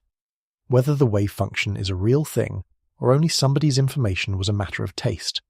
It was the purest possible example of an unanswerable question. And then in 2012, 3 people found a theorem hiding inside it, and a whole class of positions had to be abandoned. Gravity causing collapse was a matter of taste, an elegant idea from a great physicist, of the kind that gets admired and never resolved. And then a box of germanium sat under 1,400 meters of Italian limestone, waiting in the dark for a glow that the theory said had to be there, and the glow never came, and the simplest version of that idea is gone. So here is what I think a matter of taste actually means. It is not a category of question, it is a stage. It is what a question is made of before somebody works out how to measure it. And there is a verdict on all of this from inside the field, delivered in the same year as the centenary poll, that I think is the fairest summary anybody has written. In 2025, 3 researchers, Anderson Tomaz, Rafael Matos and Mario Barbati, published a 59-page review of where the measurement problem currently stands. Their framing is worth quoting almost exactly, because it manages to be honest about both halves at once. Amid the cacophony of competing interpretations, they write, "The problem today is not as impenetrable as it once seemed. Not solved. Nobody is claiming solved, but less impenetrable." And the whole point of their paper is to sort the field into 2 piles, what is now genuinely well understood and what remains genuinely unresolved, which is a thing you can only do if the pile marked well understood has something in it. That is a very different picture from the one you get almost everywhere else.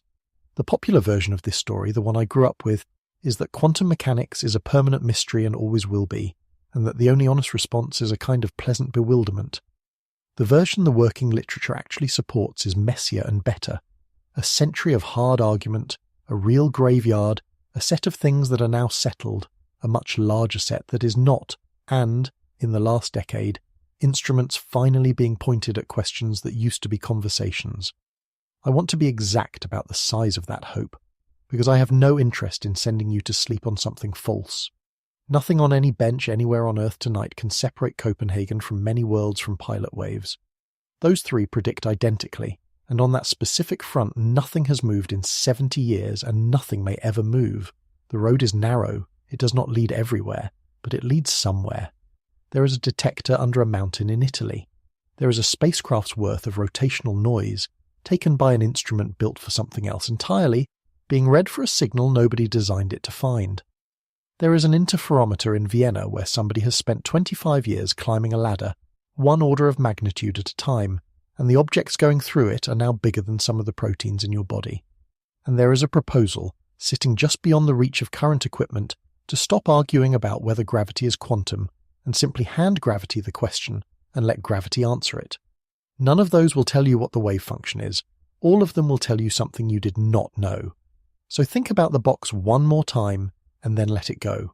It sits there, closed, holding every possibility at once, and you put your hands on the lid and you lift it, and one thing is inside. That still happens. It happened a moment ago somewhere in your own body, several billion times, and it will keep happening all night whether or not anyone can say what it is. Nobody knows what the lifting does. That is the quantum reality that truly scares scientists. Not that the universe is strange, but that the strangest thing about it might be a question our only method cannot reach. And the last 100 years suggest that the method is more patient than the question. Sleep well.